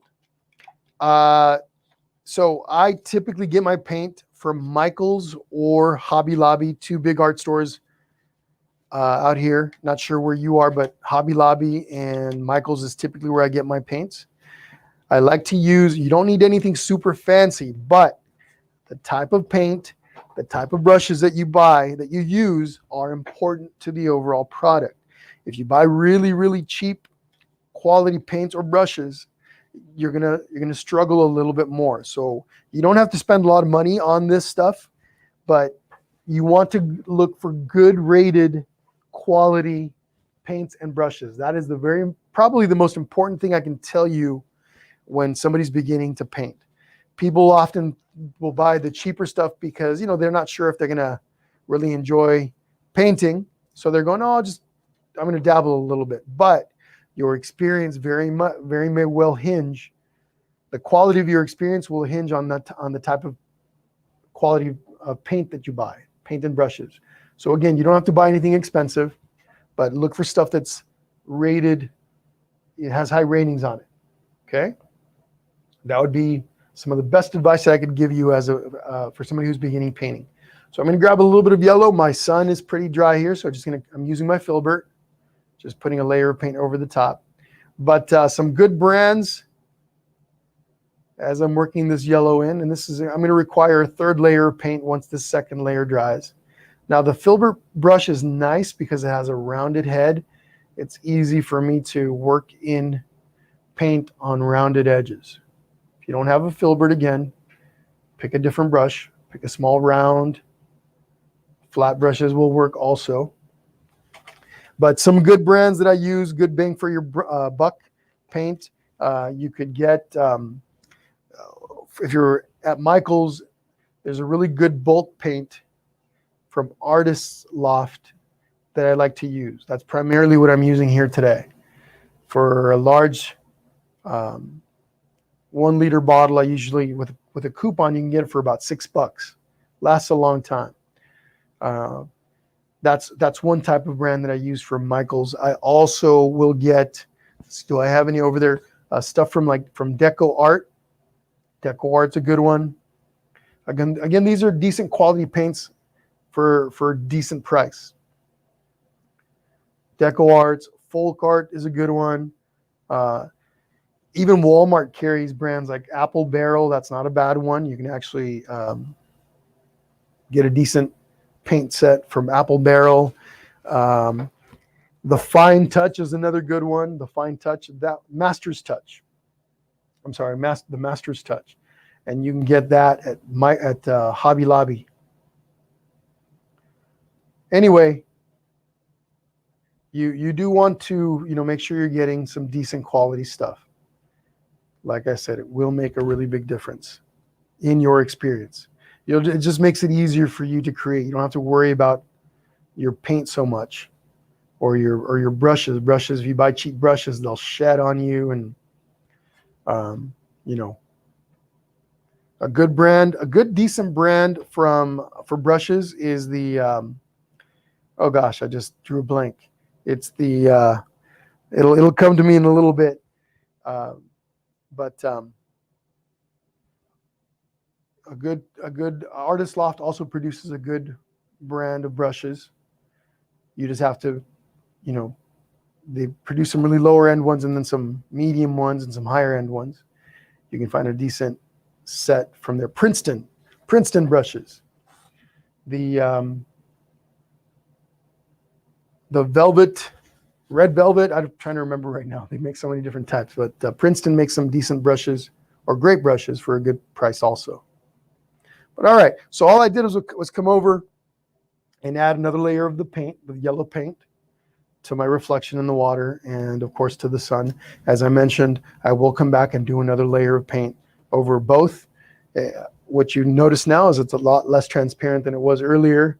Each subsequent layer of paint, like right there, I just did a third one over the top, and that made that much more even and much brighter, right? So once this dries, I will come back and add another layer. Same with the reflection. I'm just working the skinny part of my brush, my filbert brush here, back and forth. If you have a flat brush like this one, you could use that, and that would work perfect as well. Maybe even a little bit better than my filbert that I'm using. Master's Touch is good, Audrey. Yeah, that's a good brand. Master's Touch tends to be a little bit more, a little bit thicker than, for example, the Artist Loft paint brand that I was talking about, but it's also more intense, usually brighter, covers a little bit better. But you also often have to mix in just a little bit more water. But that's a good one. That's a good one. Okay. Hobby Lobby or Walmart, so I choose Hobby Lobby. Yep, Hobby Lobby, you'll find lots of really good stuff at Hobby Lobby. So absolutely. Yeah, Michael's is a good spot. So I used to have a Michael's and a Hobby Lobby in town. The Michael's closed down and they moved. So the closest Michael's to me is about 30 minutes away. But either one of those stores is great, Michael's or Hobby Lobby. All right.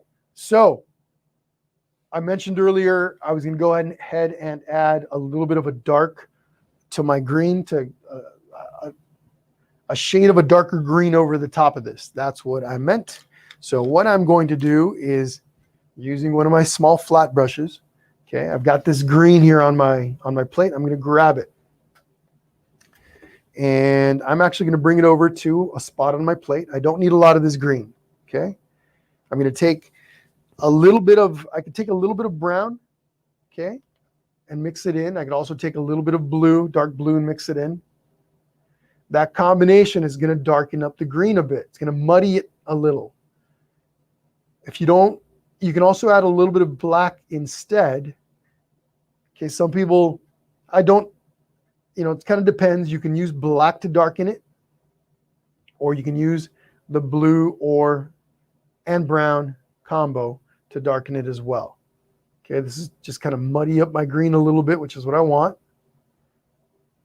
Again, you can also use a little bit of black. If you use black, use a very tiny amount of that. I don't, whoop, almost dropped the brush on my leg. Okay, so don't need a lot of paint on my brush. As a matter of fact, I'm going to use very little paint for this. I'm just going to come in here, and I'm just, in this case, all I'm trying to do is darken up my ground a little bit. You do not have to do this step. If you want yours nice and bright, then just put another layer of your bright green over the top of this, or brighter green. Or if you want a brighter green than what you've currently got, you can mix yellow with your green. That'll create a kind of a nice bright green, depending on how much yellow you add. Add a little bit at a time. Anytime you mix colors, you want to introduce your colors.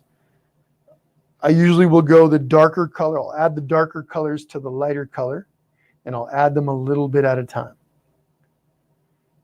If you go too fast, if you add too much too quickly, you're going to over saturate it, and then you're going to have to remix or add more of the lighter color to bring it back. So a little bit at a time saves you on paint.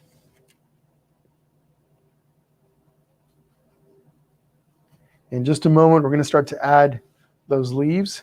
Actually, you know what? No, we're going to add another layer of the brown first. I think I noticed somebody in the comments. Oh, Liquitex and Arteza. Yes, Donna, those are really good. Good quality paints right there. The other day I tried Blix for the first time. I was in San Francisco, and I went over and visited their giant art store that they've got over there, and picked up some Blix, and it's pretty good. Pretty good paint. But Arteza and Liquitex, some of my favorites also. Liquitex is nice and flowy, right? It's nice flowy paint.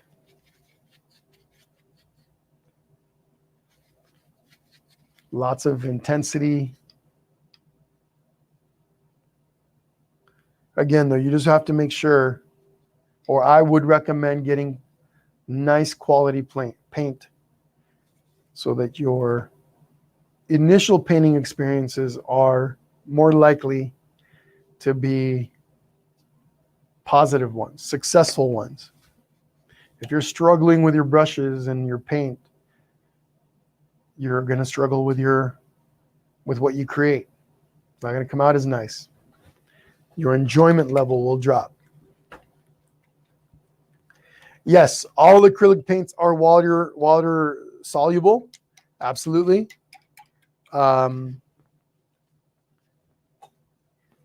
Usually, in all of my paintings, I mix in a little bit of water with, there's always a step or two where I mix water into the paint. In some cases, every one of my steps, I mix water in there. It just depends on what finish you're looking for. So there's my layer of green over the top of that. I'm going to go ahead and start adding another layer of brown to my tree. Okay, so back to my filbert. As soon as I'm done with that layer of brown, that second layer of brown over the tree, I'm going to start adding the leaves. Okay, and so I'll talk about that here in just a bit. Obviously, this layering with the brown is pretty basic. You're just following the same process you used when you created your branches and your trunk. If your paint is still wet, then you're going to want to give it a little time to dry. I do have some wet spots on some of the tree here, but for the most part, most everything's nice and dry. Once I start to add the leaves or flowers, because you may be considering those are all flowers, you can always come back and add more of this step. Here at the bottom, I'm going to come out a little bit using the skinny part of my brush. Again, I'm still using my filbert, and just make it look like there's some subtle little, some trunk action at the bottom. Not trunk, but roots. The roots, you got roots starting to form as that tree goes into the grass or into the ground. But again, this second layer of paint just makes everything nice and intense. I'll work all the thick parts first.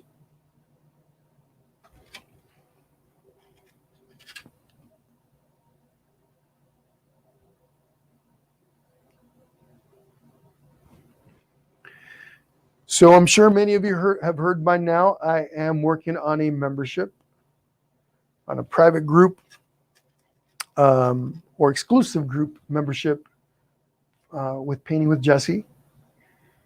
I posted something this morning that provides more detail around that. I don't have everything figured out yet, still working on all that, but for the most part, I have the general idea as to what's going to be included on those. In that, there's going to be a kids component to it and an older group component to it. When I say older, I say adult, but it's anybody, that's mature enough to paint more complex pieces. Not that there's any really adult themes or anything like that in those, or going to be in those lessons.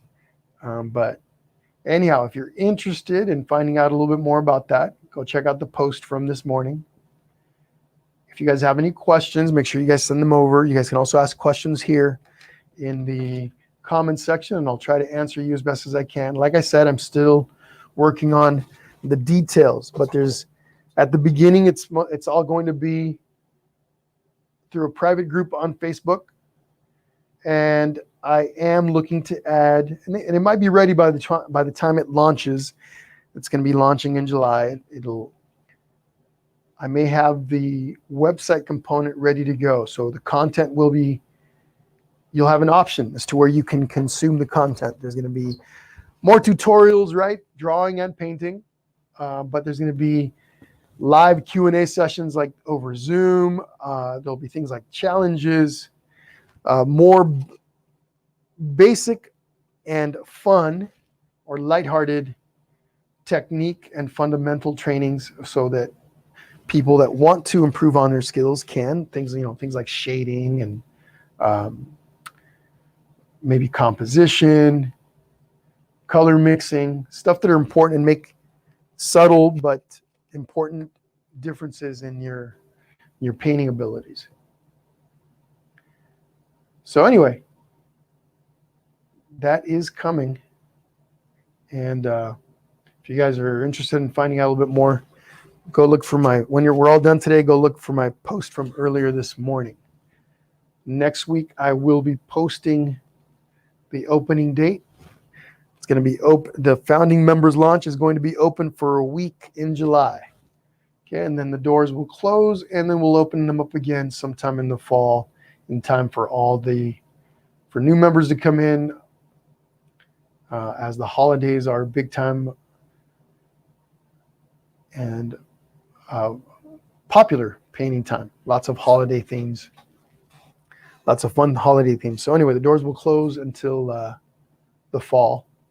They'll open again, and then they'll close again until who knows, probably early next year. But like I said, still refining things, still working on the details. More to come. So look for those posts. Fantastic question. How do you make a branch? Let's say you make a branch too thick. How do you fix that? Okay, so you can fix a branch that's too big. You can. The tricky thing, though, is that to fix it, you're going to have to remove some paint. Well, usually, the first thing, whenever you make a mistake, let's say you add something or something's too big, first thing you want to do is you want to take a little step back and look at it. Can you incorporate that piece? Can you incorporate that mistake into your painting? Can you change anything around it so that you don't have to erase or remove the paint? Okay, if you can, by making little adjustments to your piece, then you're good to go. You don't have to erase anything. But if once you've looked at it, you decide, nope, I want to erase it. The best way to do it is you take a paper towel or cloth, dip it in your water. You don't want it really damp. You want lightly you want a little bit of water on there. So I just dip this into my water cup. Okay. Now I don't want a lot of water, so I'm going to dab it against another paper towel to remove some of it. Then what you would do is you would come in here and lightly start to rub around the edge. Be strategic about it so you make it skinnier. Or if you have to remove it all together, then lightly rub over the branch. You will remove it. The problem is that you might also remove some of the background paint, right? So that's the tricky part about removing, having to fix something by removing, is that you can remove some of the background. And if you do that, then you'll have to come back in and fix the background first before you add in your new branch, your skinnier branch. Okay, so you can remove paint. Like, let's say, for example, I wanted to remove this little branch. This one here, I would put some water on my brush. Now, I'm not going to do it because I'm likely to remove some of that background paint underneath it also, and I don't want to do that. Or you could also even take something like a, did I lose them? My Q-tips. I'm going to need those, and here they are. They're hiding behind my plate. So you can take a Q-tip, wet it because it's such a small area, and you could do the same thing. So I would grab a Q-tip, wet it. I don't want it dripping. I'd come in here and lightly rub over the top of it till the branch was gone. But again, it's a very high likelihood that I would also remove some of that background color. So I would have to come in before I add the branch back in. I'd have to come in there and paint that background in again. And then once it's dry, add the branch again. Okay. So yeah, again, the best trick, the easiest way, that's why you want to go really slowly and make branches, skinny first and then add thickness to them. It helps to avoid that, but it's going to happen from time to time that you're going to need to erase, and that's how you would do that.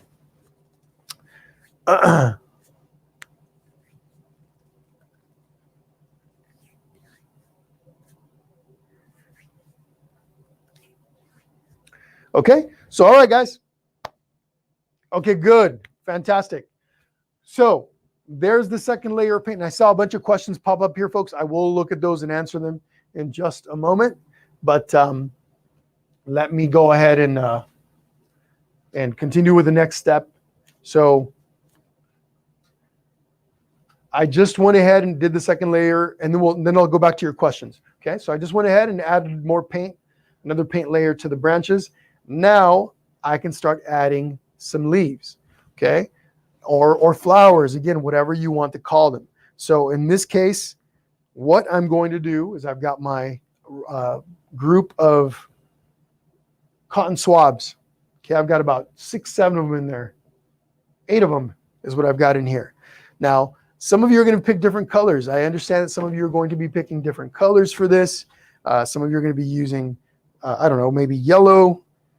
But I've got a combination of pink, a little bit of red, and a little bit of white in there. So I'm going to go ahead and pour those colors out.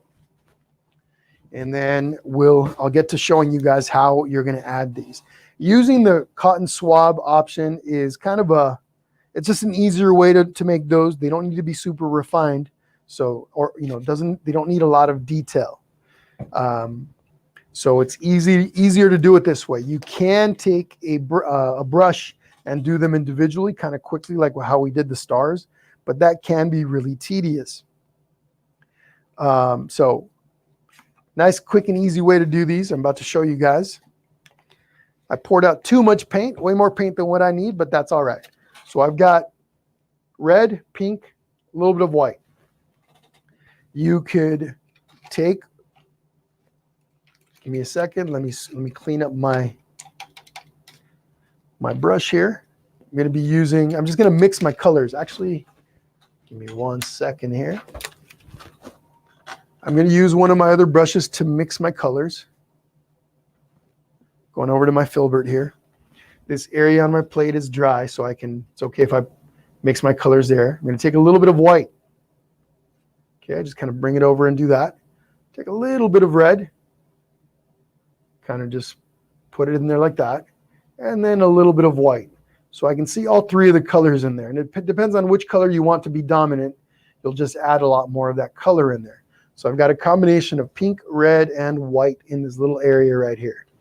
Okay, now what I'm going to do, I'm going to take my cotton swabs, and I might have to separate them a little bit, because that's probably going to create a big, there we go. So I just start to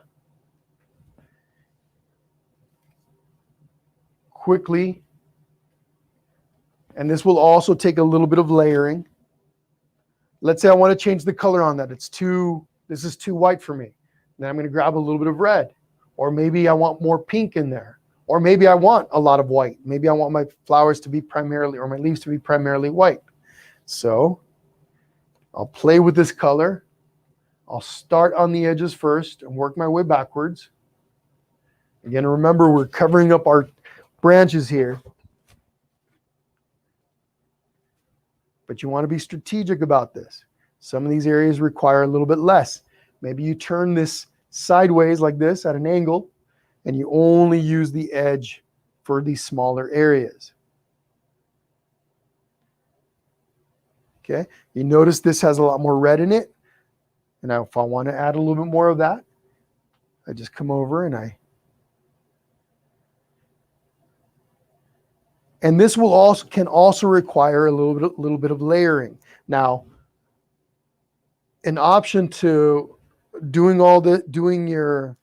a second. I'm going to remove my rubber band.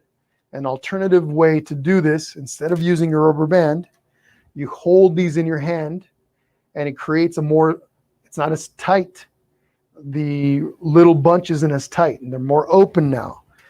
So what this will do is it spreads out your leaves a little bit more. Okay, these are a little bit more spread apart. There's not as much density. Either one of those will work. Okay, again, bunched up in your hand like this without the rubber band, or in the rubber band, but the rubber band makes it so that they're a lot tighter and there's more density in there. But this is what you'll do. You'll just go through, and you can work quickly. And what I'll do, once I've got my mixture there, I can just kind of alternate. I'll use a Q-tip, grab some of the red, bring it over, grab a little bit of the pink, and then here we go.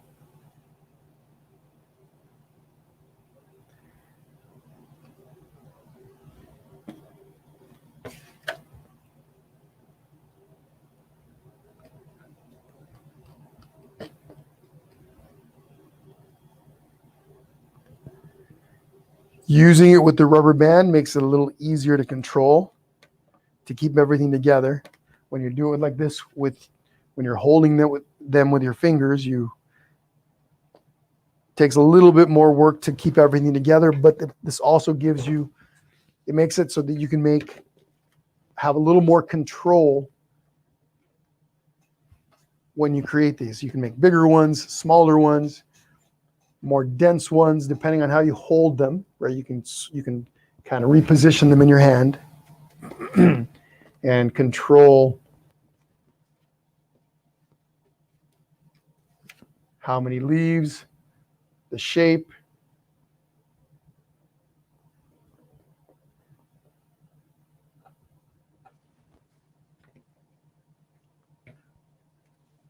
So this will also require a little bit of layering. Once this dries, we'll come back and do another layer over the top of that, refining and defining, intensifying our colors a little bit.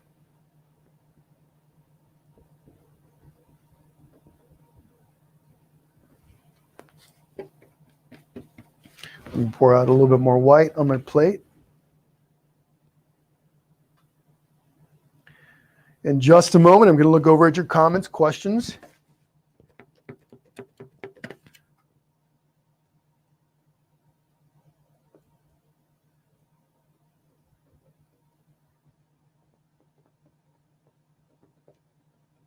Let me give you all a little close-up. So that's how this starts. It looks like, there's not a lot of density yet, but as I go across and I continue and kind of overlap, slowly this starts to get nice and thick, dense, like the original. Okay, so It's a little tedious, but it's a lot better than having to do this one at a time with an individual brush.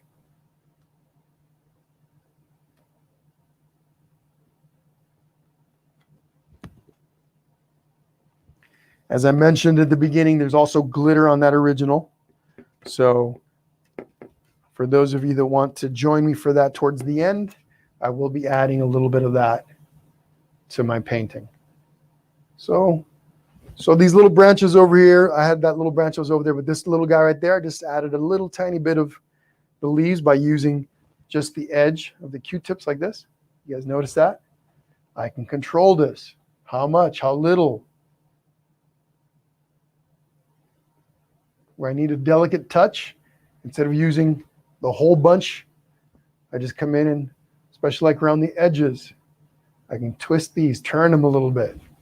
It gives me some variation so that it looks a little bit more natural.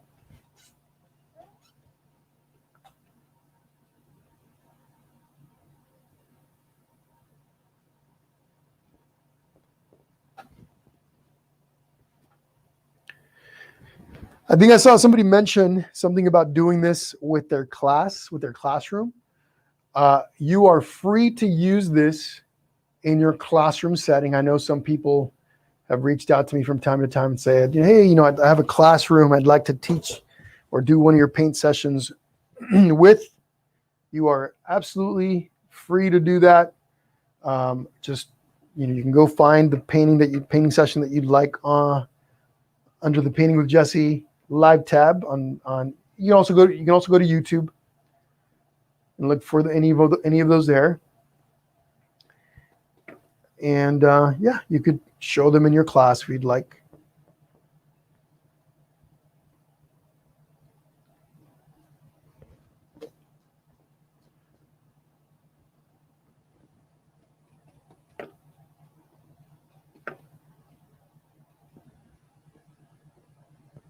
All right, in just a moment, I'm not done with my tree, right? We were talking about how we're going to layer this a little bit. In just a bit, I'll come back. Once this dries a little, I'll come back and add more to create more density in there, okay?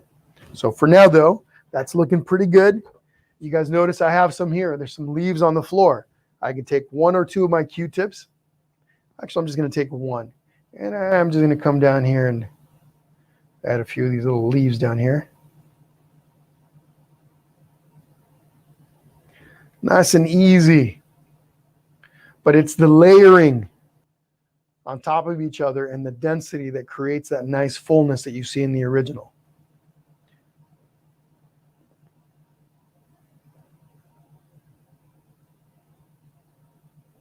All right. Okay, so I'm going to go ahead and put down my Q-tips here for a moment. Let me look at your questions and comments, and we'll get back to this in just a moment.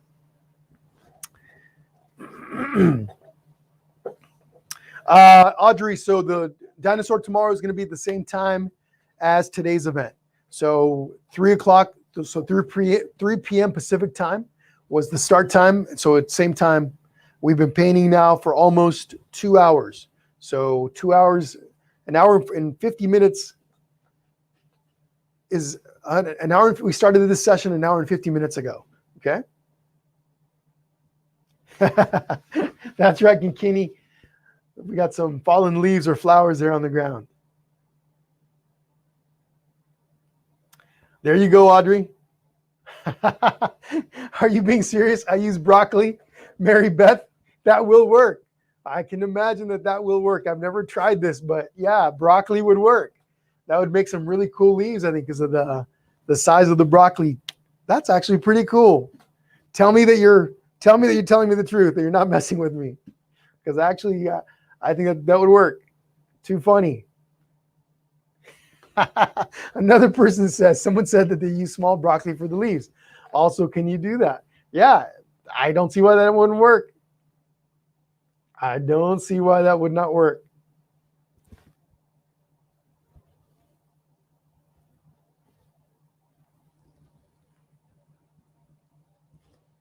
Okay, cool, Audrey.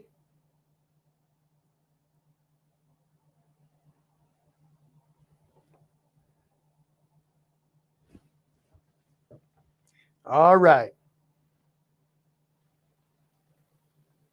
So work on that for just a little bit. I'm going to get right back to it in a moment.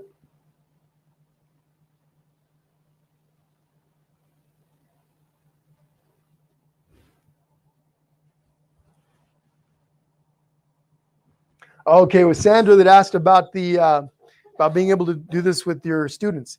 Yeah, Sandra, as long as you have access, to, you're able to share it with them. In a classroom setting, I imagine you have ways to share with everyone. So yeah, you can absolutely do it with your students. But all right, I'm just going to come in here and start adding some more. This time I'm grabbing mostly just white and just kind of picking and choosing spots. Oh, that's funny. I'd never heard of the broccoli thing, but it sounds like it's a thing. And like I said, it sounds like it would work. Too funny. Next time, the next painting we do in the supplies list, you're going to see stalk of broccoli. People are going to go, what? Is that for snacks? But all right, just coming through. And like I said, in this case, I got mostly white.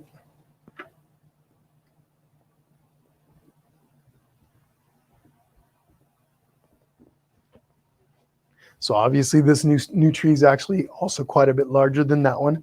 I covered up most of my stars. That was unintentional. I wasn't really considering the size of the tree too much. Still like the way it turned out, but you don't see as much of the sky.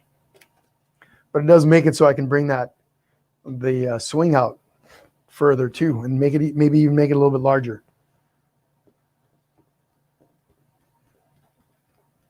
We'll see. We'll see what I decide.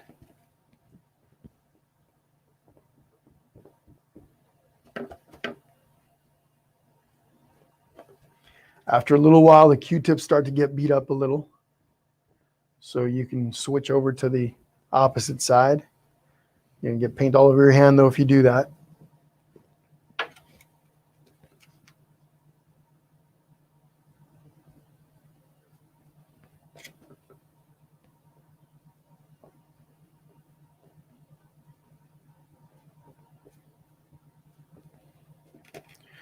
I believe somebody asked earlier, when the membership starts, is there still going to be content on this page? There is. So I'm still figuring out the details with everything, right? There's so much to process and to work through before the membership is ready. But this is the primary Painting with Jesse page. This is where everything started, and there's still going to be content here. There are still going to be tutorials on here, some live sessions, recorded sessions. I just don't know how much yet, because the membership is going to take precedence. In order for me to be able to continue to do this, I've got to do something like a membership. Otherwise, I don't know how much time I could devote to painting. So painting, for those of you that don't know, I started doing these. I've been painting for quite a few years, but before COVID, I was doing paint parties, private paint parties, painting events, and in restaurants and things like that. I'm teaching large groups of people to paint at one time, right? And then COVID hit and all that dried up. I started doing online stuff. Mainly, the biggest thing was I needed something to keep myself busy, but also was a way to help people, give people stuff to do when, through the pandemic. Lots of people stuck at home. It was just a really weird time for everyone, myself included. So I started doing these online painting events, and it's just been such an awesome experience. So much fun. Lots of work, but so much fun and enjoyment, connection. Met so many awesome people throughout the 14 months that I've been doing this. So the membership part of it is something that I've been thinking about for a while. And so now, I'm at the point where I'm like, okay, let's develop it and go from there. But yeah, I have to do something like that to be able to continue to do my free events. So there will still be some content here. Like I said, I just don't know exactly how much. But there's going to be monthly content. I know that for sure. I just don't know the frequency yet. But we'll see. Like I said, all that is still kind of in the works. But I most definitely will still be active on this page.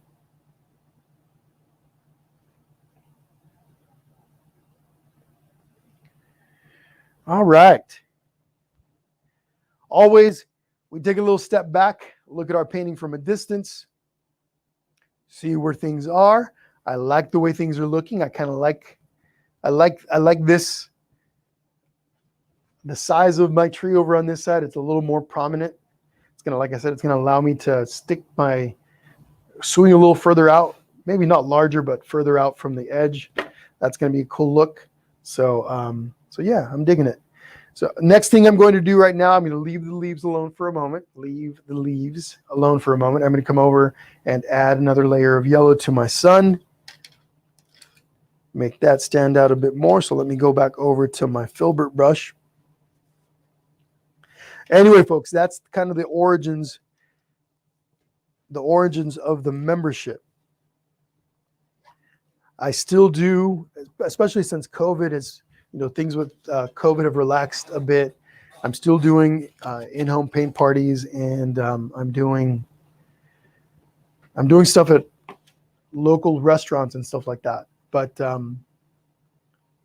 yeah, there's the online stuff allows me to reach so many more people, and just the experiences I've had over the past months it's just been pretty awesome, pretty amazing.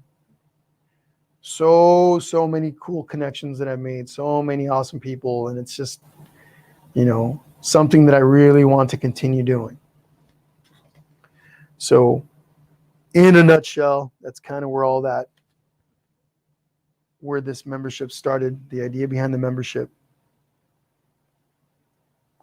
But a lot more details to come on that. Next week, I'll be posting the door opening date and all that information.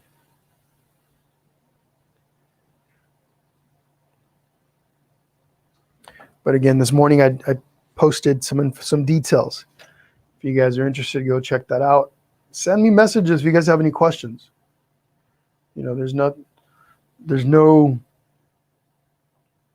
There aren't any wrong questions, right? Or I don't want anybody being confused about anything. Send me a message if you got something on your mind, and more than happy to address it. But here we go. So here's my sun again, a little brighter now that I added that next layer of paint. Now all my leaves or flowers, whatever you want to call those, they're leaves on my tree. They might be flowers on yours, are quite a bit more defined. I could come in here and add one more layer of red. I think adding a few more red and a few more pink would make things stand out a little bit more. You could do this over and over and over again, layer over layer, and you'll really define it, really give your tree a really nice 3D effect. What I'm going to do right now is I'm going to go ahead and start working on my swing. Okay. Again, if you've got chalk and you want to use chalk for that, it'd be a little bit easier for you perhaps. I'm going to go to Absolutely Kinkini. There you go, Jill. Absolutely. Yep. Technique and fundamentals are going to be a big part of the membership. Lighthearted, relaxed, easy. Everyone gets to paint at their own pace. Everything is going to be available. There's going to be recorded sessions of everything. So if you miss something, you can always go back and watch it at your own time. But I also don't want to overwhelm people. I know that when there's too much content, you're like, oh, where do I go? Where do I start? So I got to figure all of that out. But definitely looking forward to some high quality content centered around enjoying painting, enjoying the process, learning as we go, sharing, supporting, all that good stuff. And again, there's going to be, at the beginning, this may split off eventually. I don't know yet, but there is going to be a kids and families component, and then an all ages or adults component to it. Okay, so more details to come. But all right, I've got my little zero round brush. I mixed a little bit of this brown, brought it over, mixed it here, added a touch of yellow, and then a little bit of white. I'm just making a really light brown. Now I'm going to start with my swing itself, the base of the swing, the little seat. And what this is a rectangle, but the edges are slightly at an angle. So the left and the right edge are slightly at an angle. The bottom and the top are straight lines across, but the sides are little angles. What that does is it gives you the effect that you're looking at the swing, the bottom of the swing. You're kind of looking at the swing underneath a little bit. You're at a slight angle down here, so you're able to see the bottom of that swing. Okay, I'm going to start with the top line, and then I'm going to go over to the bottom line. Skinny, tiny brush. Okay, but I spin it. When I spin it, it makes the point nice and skinny. For this step, I am going to dip my brush in the water. Dip it into my water cup. Mix some of that water into the paint. It makes the paint easier to work with. Makes it a little bit more flowy. Now what I have to decide is where I'm going to put that swing. That swing's going to sit right here for me. Now I'm going to make the swing a little bit bigger than that one because I want you to be able to see it. Again, I'm starting with the top. Before you put your swing down, make sure you have enough space on the branch above to where your ropes are going to be, right? There's a rope that comes up and it's wrapped around the trunk. So wherever you start, just make sure you have that in mind, that you've got two ropes that are going to come up and are going to be tied to that trunk. So mine's going to be about right here. I'm going to start with the top part. And actually that's going to be pretty light. You may have a hard time seeing it, so let me bring a close-up. Let me give you a close-up for every step before you do it on your end. I'm going to try to do this with me holding the painting up. Okay, now I'm going to do the bottom, the line underneath. Now the line underneath, I'm going to bring it over. I'm going to shift it over to the left a bit. So I'm going to start it over here. Okay, whoops, a little too far over. But that's all right. It still works. I'm just going to, okay. So my lines are a little bit offset. Now what I'm going to do is I'm going to connect. Okay. What is that, a trapezoid? I believe that's a trapezoid. Correct me if that's not the correct term for that geometric shape. Okay, once we've got that, now we can go ahead and fill in the inside.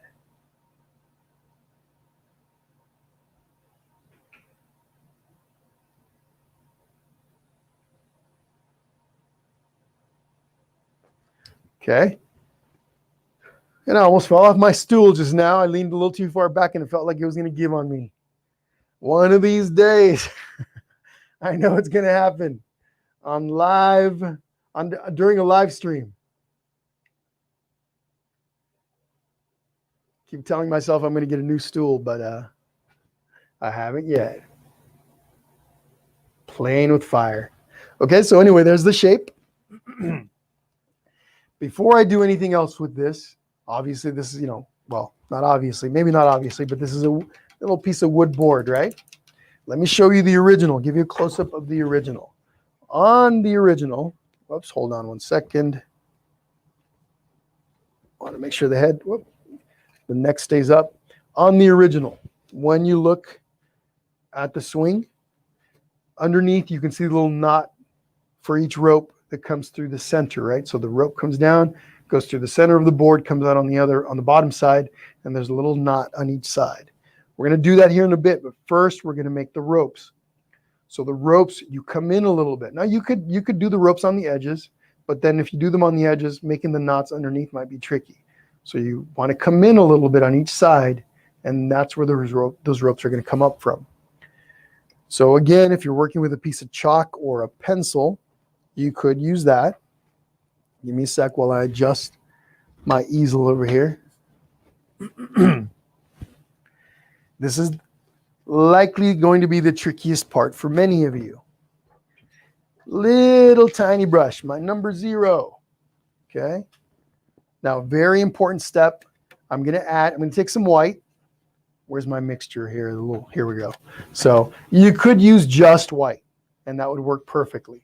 But I'm going to take a little bit of my white, bring it over to the side. This is that light brown mixture that I used for the actual board, the seed itself. I'm just going to grab a little bit of it, bring it over. I'm going to mix the two together.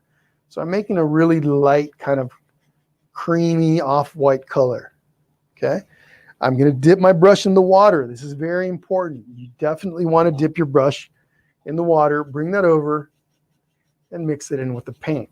You don't want runny paint, but you do want a healthy amount of water in there so that it makes it easier for you to make your lines. Now, you might want to practice this step first. You could practice this on a piece of paper. Oh, you know what I did? My swing's too high up. You're about to... So what I could, yeah, my swing's a little too high up. I should have had my swing down here somewhere. Now I could erase it and bring it down, or I can go with it and leave it there. I'm going to erase it.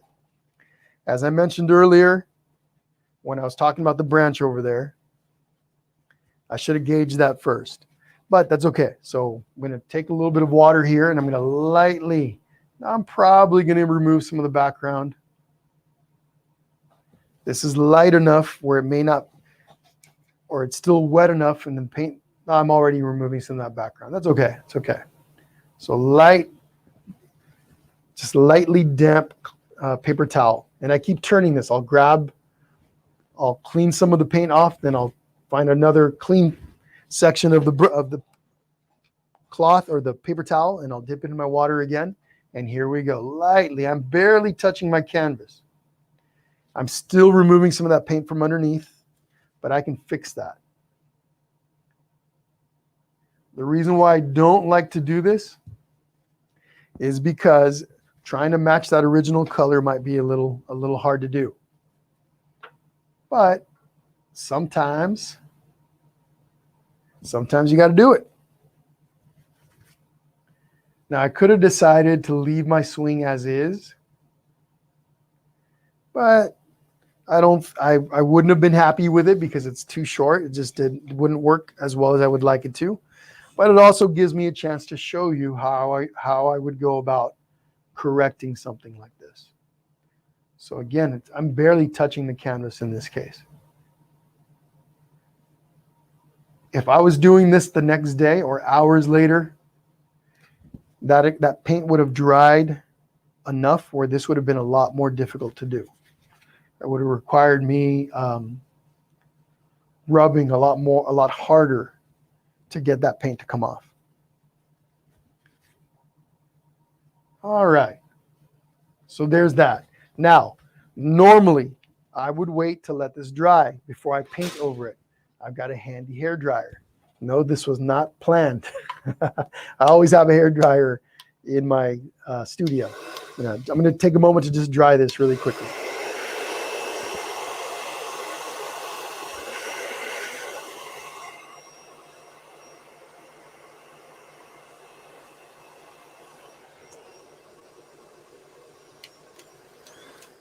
All right, that should do it. Now, I could still see, if you look close enough, I can still see a little bit of the shaded, kind of brownish, there's almost like a brown aura, really, really light brown around.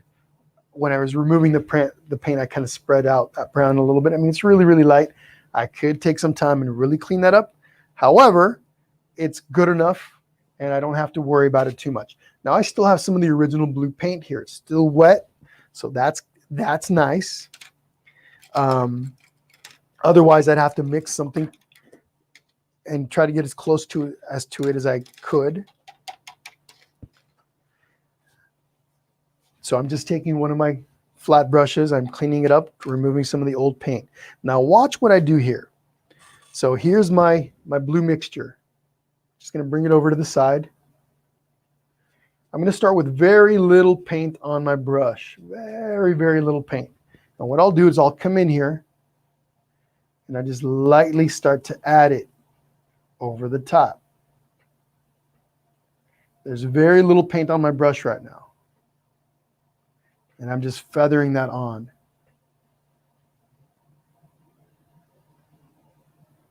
Okay. Now, normally, I would let that dry a little bit. But here we go with my dryer.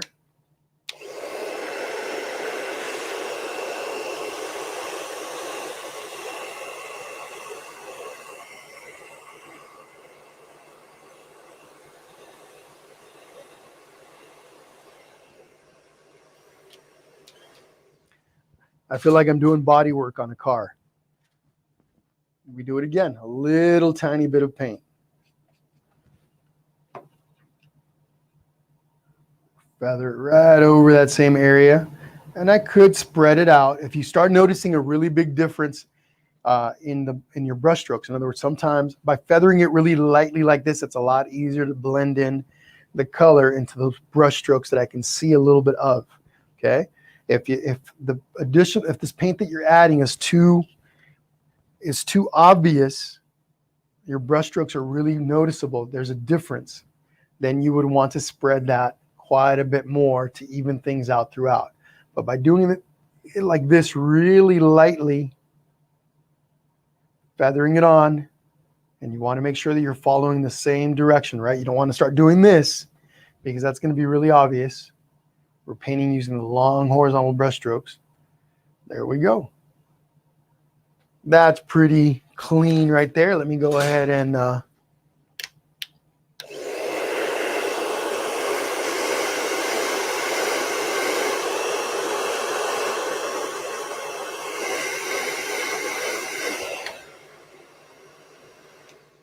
okay. I could do it again, work in that color a bit more and then even it out just a little bit more, but that's pretty good. I've got a really subtle difference in color there that's hard to notice, but if I wanted to, like I said, I could come in with more of that blue and add some more over that, but I'm good with that. I will make that work. So back to the painting of where's my little zero brush? There we go. Back to painting in our little swing. So back to my brown color. And I'm going to put this in pretty fast, same process that I used earlier. Okay, now I'm going to make sure I bring the swing down quite a bit lower.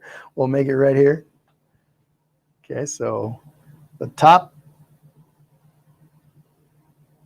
Okay, bottom, offset. Okay, and here we go, the sides. Now this is a little bit more yellow than the original. It's all right, I can always change the color layer by adding a darker brown over the top of it later. So we can move on with the rest of the swing. I'm going to leave it as is for now. Okay, but there's my base. Okay. Absolutely, Jill. Absolutely. Yeah, that's how that goes. So if I really wanted to improve on that, and it's really subtle, once I put in the ropes and everything, your eyes will be diverted away from that spot. So even though I know that it's there, somebody who didn't know that that was there likely wouldn't notice unless they really started to pay real close attention to all the details. Once I put in those ropes, it's going to go right through that spot. My eyes, and anybody else that comes over and looks at the painting, your eyes would go to the ropes and hardly notice that little area back behind it. Okay, but that's how you would repair something like that. It's tricky sometimes, and it takes practice, and the more you do it, the more comfortable you get with it. The first few times you might go, oh my gosh, the color doesn't match. It's a little hard to match it. Yes, but that's how you learn. All right, let's go back to the ropes. My zero. Where's my little zero brush? There we go. Let me take my other brushes and take them over and get them out of the way. They don't need to be in my rinse cup anyway. Okay. So I got that white color, or the off-white creamy combination of the white and that brown. Okay. Again, we spin the brush a bit, making that tip a little bit smaller. Now, this is the trickiest part. Normally, I would do this sitting right in front of the canvas, right? The way I do it now is I'm off to the side just a little bit. So let me turn these towards me a bit. But what I would do is usually I'll work my way from the top down. And on something like this, it's always a good idea to put in your chalk lines first. Putting in your chalk lines, you can straighten out the lines and then paint right over those lines once you have them perfect. But we're gonna wing it here. We're gonna go for it. You guys get the idea of me doing it with chalk. I know I didn't list. Actually, you know what? I'm gonna do it with chalk. One of them, so you get the idea. Give me 1 second. I know I don't think I listed the chalk as part of the supplies, but so that those of you that have chalk that would like to try this, hopefully I left some chalk here in my studio. I know I took a lot of it home last week, but let me see here. If I've got a piece of chalk, I've got some purple chalk. I don't know if that's going to show up against the background. Yeah, okay. Scratch that thought. But if you have chalk, that's the best way to do it. You can also do it with pencil. Pencil is also a good alternative. Although I would say do it with, let me see if this will show up. No, not enough. Okay, no big deal. But you guys understand what I'm saying. Draw on your lines with chalk, straighten them out as best as you can, and then painting over that chalk is easy to do. Okay, if you're painting this freehand like I'm about to do, this is the toughest way to do it. And as a beginner, I would say try it with the chalk first. And I just dip my mic in my pen. So let me get that out of the way. So, all right, here we go. Okay, so spin the brush. There's water in my paint. So this is where, so I have to kind of gauge this. This is where that line's where that's gonna connect. This rope is gonna connect right here, and I want to draw a line that's gonna come in right about there. So here we go. I use my finger here. I place it up on the canvas. Let me turn this towards me a little bit more so I get a better angle. And here we go.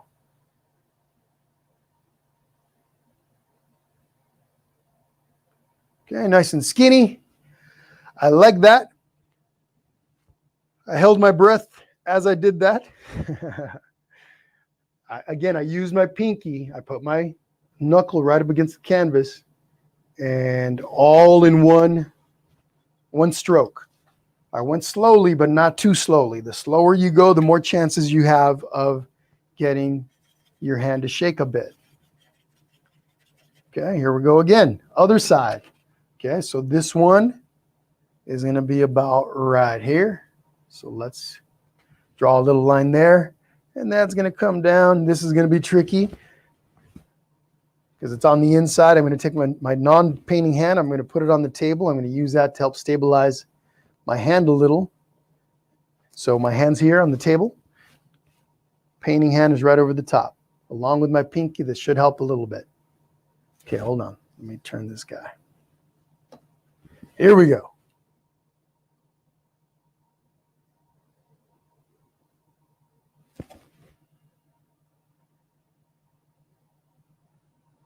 Okay, there we go.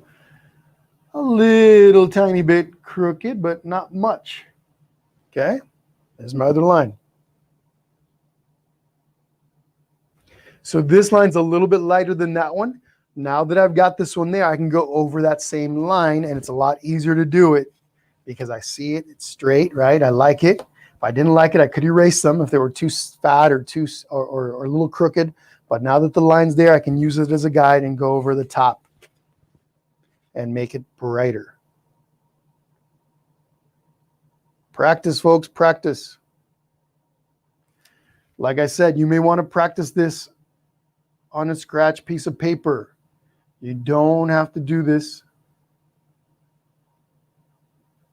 the first time on your painting. Okay, now We've got our lines in there. I'm going to go ahead and take and make little lines above this, right, as that rope's wrapping around the trunk.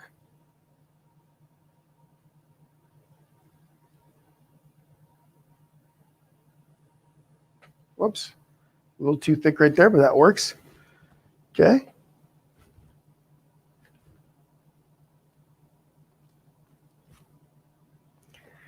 Now, before I add the knots underneath the swing, I'm going to go ahead and add a little bit of brown.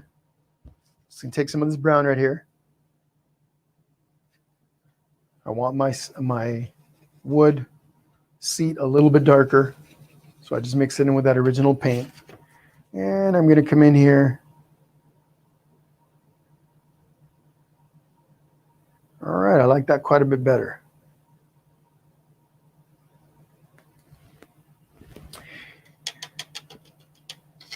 If you want to give your your swing a little bit more dimension, you'll take some darker brown.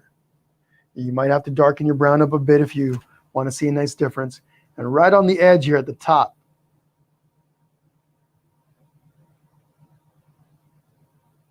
okay, I'll give you a close-up in a moment. You're going to go right across the top with this color, and then you're going to do it across the left edge. It makes it look a little bit like a wood board, right? A little a plank. Just a little bit. It's subtle, nothing too fancy, or you don't have to get too crazy with it, too defined with it. A little bit of dark brown across that edge, and then come down the side of it. Gives you a little bit of dimension. Once we add those knots underneath, the ropes sticking down from underneath, it makes it even. It's going to make it look more like it's a three-dimensional object. So same brush, same color paint as what I used on the ropes. I'm going to come over underneath. So right directly underneath my rope line there, I have a little circle. That's the knot, right? And then maybe some little lines, little wispies. And then come over to the other side, same thing. Little wispies. And there's the ropes sticking through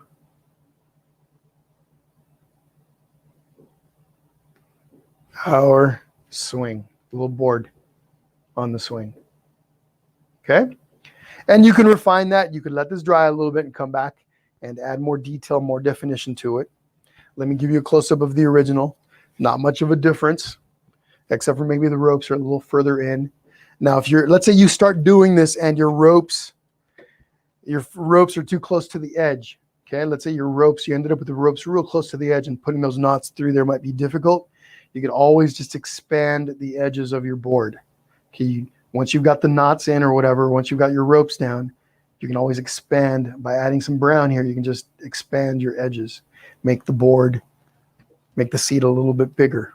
Okay, but all right, take a moment on that. I'm going to look at your questions and see if there's anything that I might have missed, or something you guys asked that is important for me to answer because it's pertinent to all of this. All your questions are important, but you know what I'm saying. In a moment, I am going to add a few more leaves up in the tree, and then we're going to go ahead and add some glitter. And I think we are just about good to go. All right.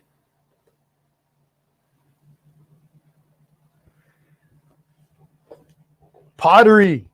Audrey, that's something I'd like to try. That sounds awesome. Pottery, huh? Heck yeah. You could, Tina.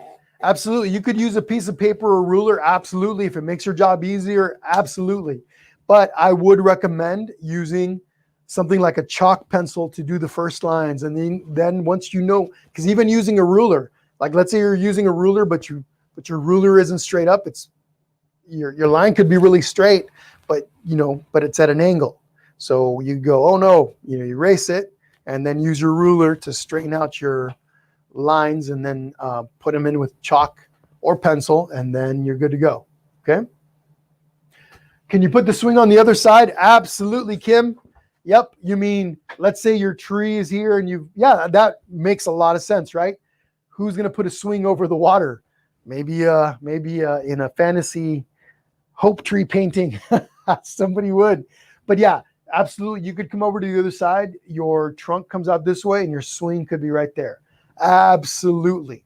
Okay. Whatever makes sense to you. This swing might be a little tough to get on, right? Because you have to you got to be careful you don't fall in the water. Maybe that should be called the trust swing. Trust that you're not going to fall into the water as you're getting on it. But yeah, you can put it wherever you want. Okay. So, any questions on this process? Okay, I think you guys all have it, or hopefully it all makes sense. I am going to take rope swings to drop into the water like on purpose. There you go. Yep, absolutely.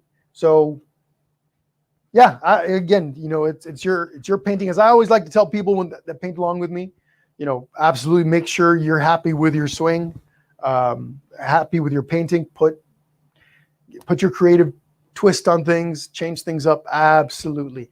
Also, folks, for those of you that are still on, we've still got a good crowd. Please make sure you send me pictures of your paintings. Okay, we're not done yet, but I just want to ask that you send me pictures of your paintings so that I can share those on Facebook. Okay, so if you're on Facebook, send it to me via Messenger here on Painting with Jesse. Attach them to a message just saying, hey, Jesse, I painted with you yesterday or today or whatever. Here's my painting. And then what I do, you can take pictures of yourself holding your painting or just the painting itself. And then I grab all those together and then post a big batch of them so everyone can see what everybody else created. We love seeing people's creativity. I personally love to see what you guys come up with. Okay, if you're on YouTube, send them to me to paintingwithjesse@gmail.com. But all right, we're going to just really quickly before I add the glitter to my painting, and that's going to be the last step. I'm just going to quickly come in here with maybe a little bit of red and pink and start to add a few more of those leaves in my trees. Now these, because they're layered over the previous leaves, these are going to stand out quite a bit more. There's going to be a little dimension on here, a little bit of depth. You will make, as long as you're layering, all the layers above. When you're layering on thick paint like this, those are the parts that are going to stand out more. Okay, so I'm really liking the way this is looking. I'll give you guys a close-up here in a moment. It almost looks like these are cherry blossoms or pink flowers. Now watch what I'm doing with my hand as I'm using the Q-tips. I'm using different parts of the Q-tips. I use the sides of them, the top of them, but I keep turning my hand a little bit as I'm adding the paint. And what happens is it creates different shapes and different sizes of the colors that I'm adding. So now I'm introducing a little bit more red. Maybe these are a little smaller, a few less of them. Whatever color you want to stand out, the color is the color that you're going to be using last on your tree. That color will stand out more than the other colors underneath. It's subtle, but it does work. So if your tree's yellow, predominantly yellow, and you want the yellow to stand out, that's how you would do it. Now, those are the ones that I just added, the pinks and a little bit of those reds, and those are the ones that stand out not only because the color is brighter, but because it's layered over the colors underneath. There's a 3D effect going on, and those stand out more. Okay? But all right, let's talk about glitter. Let me give you guys a close-up of the original. Kind of hard to see, but there is glitter here. I used some red and some crystal glitter up in the leaves, and then I used a little bit of gold here on the tree trunk. And then a little bit of gold here on the, whoops, on the reflection here, a little bit of gold there too. Okay, and then some glitter down there. Now the glitter that I use, it's actually glitter floating around in glue. You guys that have been with me for a while know that that's how this works. So I've got this bottle of red glitter from, this is from Folk Art. It's called Glitterific. And all I do with this, this is really thick glitter. And again, as I mentioned, it's glitter floating around in glue. So let me get some of that. Whoops. Came down a little too fast. So let me see here. So same idea. I'm going to grab my Q-tips, the clean side of my Q-tips. Okay, and I'm going to dip this right into the, let's see if this is going to work. Okay, this may not work. For some reason, the Q-tips are falling apart, and it's the side that I didn't use. But anyway, using the glitter, it is going to work. Okay, I'm just coming over, and it's, again, it's glitter floating around in glue. I'm using the cap, the bottle cap, to put the glitter into. And now you want to avoid areas that are dry, that are wet. So I'm just kind of strategically going around and adding this to the areas that I can see are dry. You don't want to mix your wet glitter over wet paint. It'll just kind of dampen the effect of the glitter. It'll still shine, just not as much. So that's how you would add glitter. And again, I would wait till all this is dry to continue.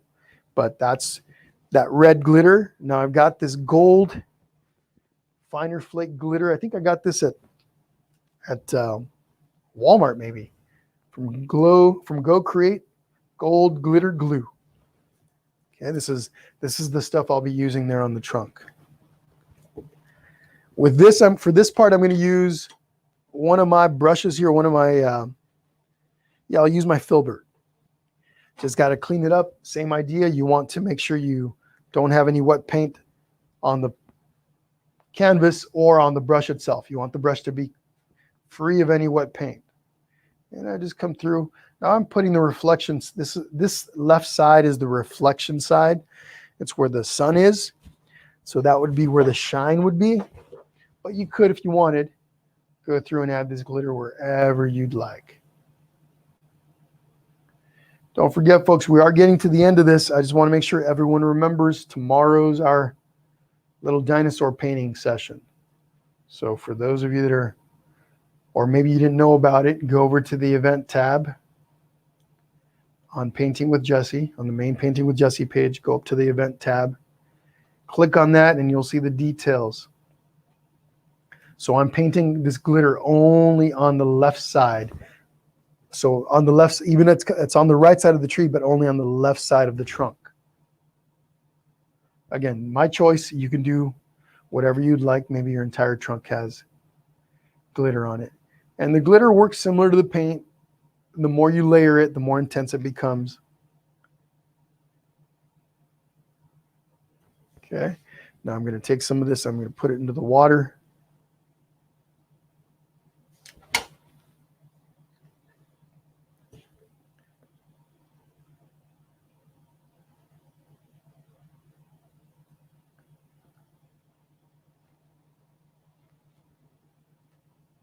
I could add some of this to the sun. Why not?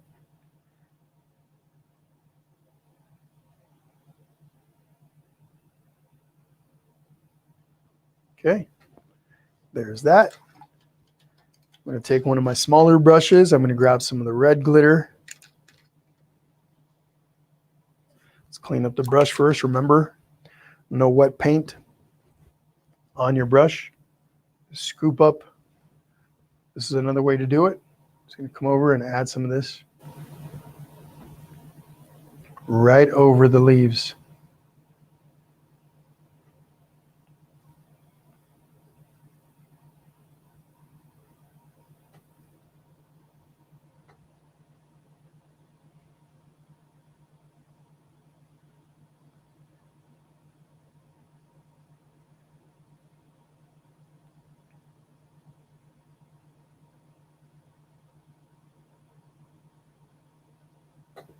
There we go. I could use this to come in here and pick my spots. Gives me a little bit more control than what the Q-tips gave me, but so there's different ways to apply the glitter.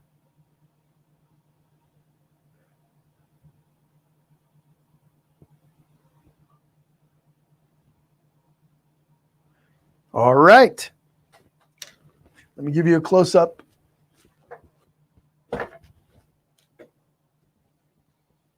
Okay. Now I would come in and add more glitter to the leaves, make it a lot more dense, make everything more dense, shinier. But there's the glitter on the trunk. Same thing. I would let this dry a little bit, and then I'd come in and add more glitter. There's glitter on the leaves, glitter on the sun. Trying to catch the light. There we go. And then glitter here in the reflection in the water.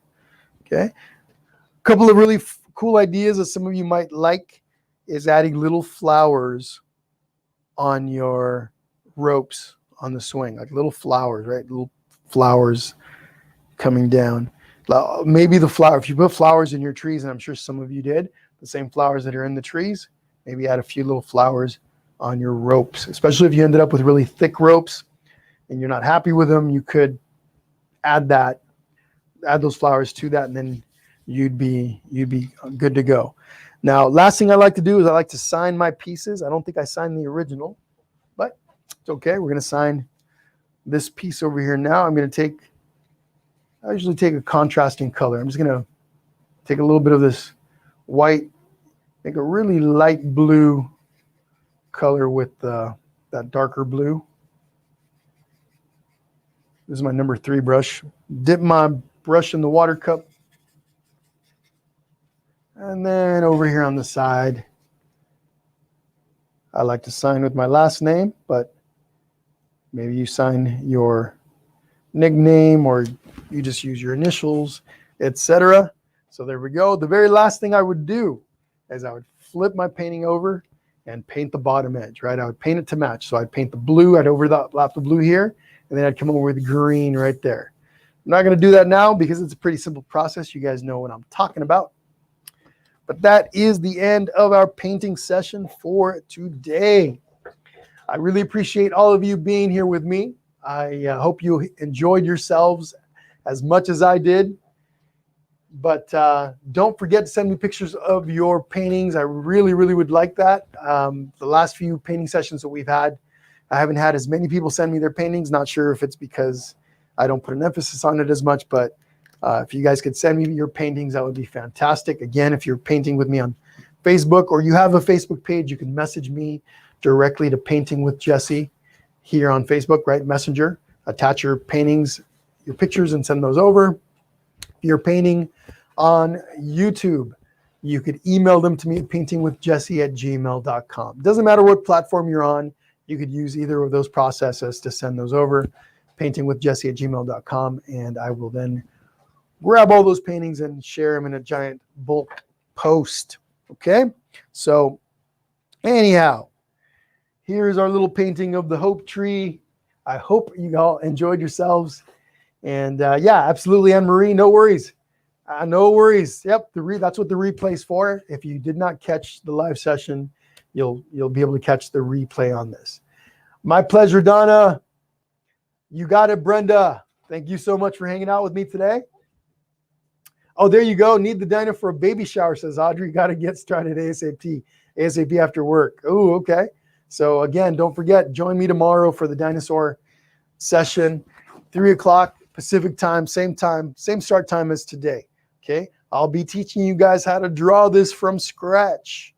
So make a little time to draw this thing. And then we're going to paint it together. I think the whole session will probably take us about 45 minutes to an hour. I know it's a kid's session. I don't want to make them so long, but because there is a drawing component, it might take a little longer than it normally would if we were just painting it. But of course, you can always come back. You can always do part of it during the live session, then come back and do the rest of it with the recorded session if it's too long for you, okay? Sounds good, Diana. Moon. Cool. Please make sure you send me a picture, okay? I'd love to see that. But all right, everyone. Thank you all once again. Audrey. Oh, Audrey Marie, the membership will be $20 a month for the founding members launch. And it is, so the whole household, let's say you have a household, you have a household of 7 people, the membership is $20 a month for the household, basically. Okay. But that's more detail to come. Like I said, I'm still working on all the details. If you guys are interested, please go over and check out my post on Painting with Jesse here on Facebook from earlier today. All right, everyone, enjoy the rest of your day. Talk to you guys all soon. Hope to see you all tomorrow. Bring your kiddos. Okay, we'll have some fun together. Okay, thank you guys. Bye-bye.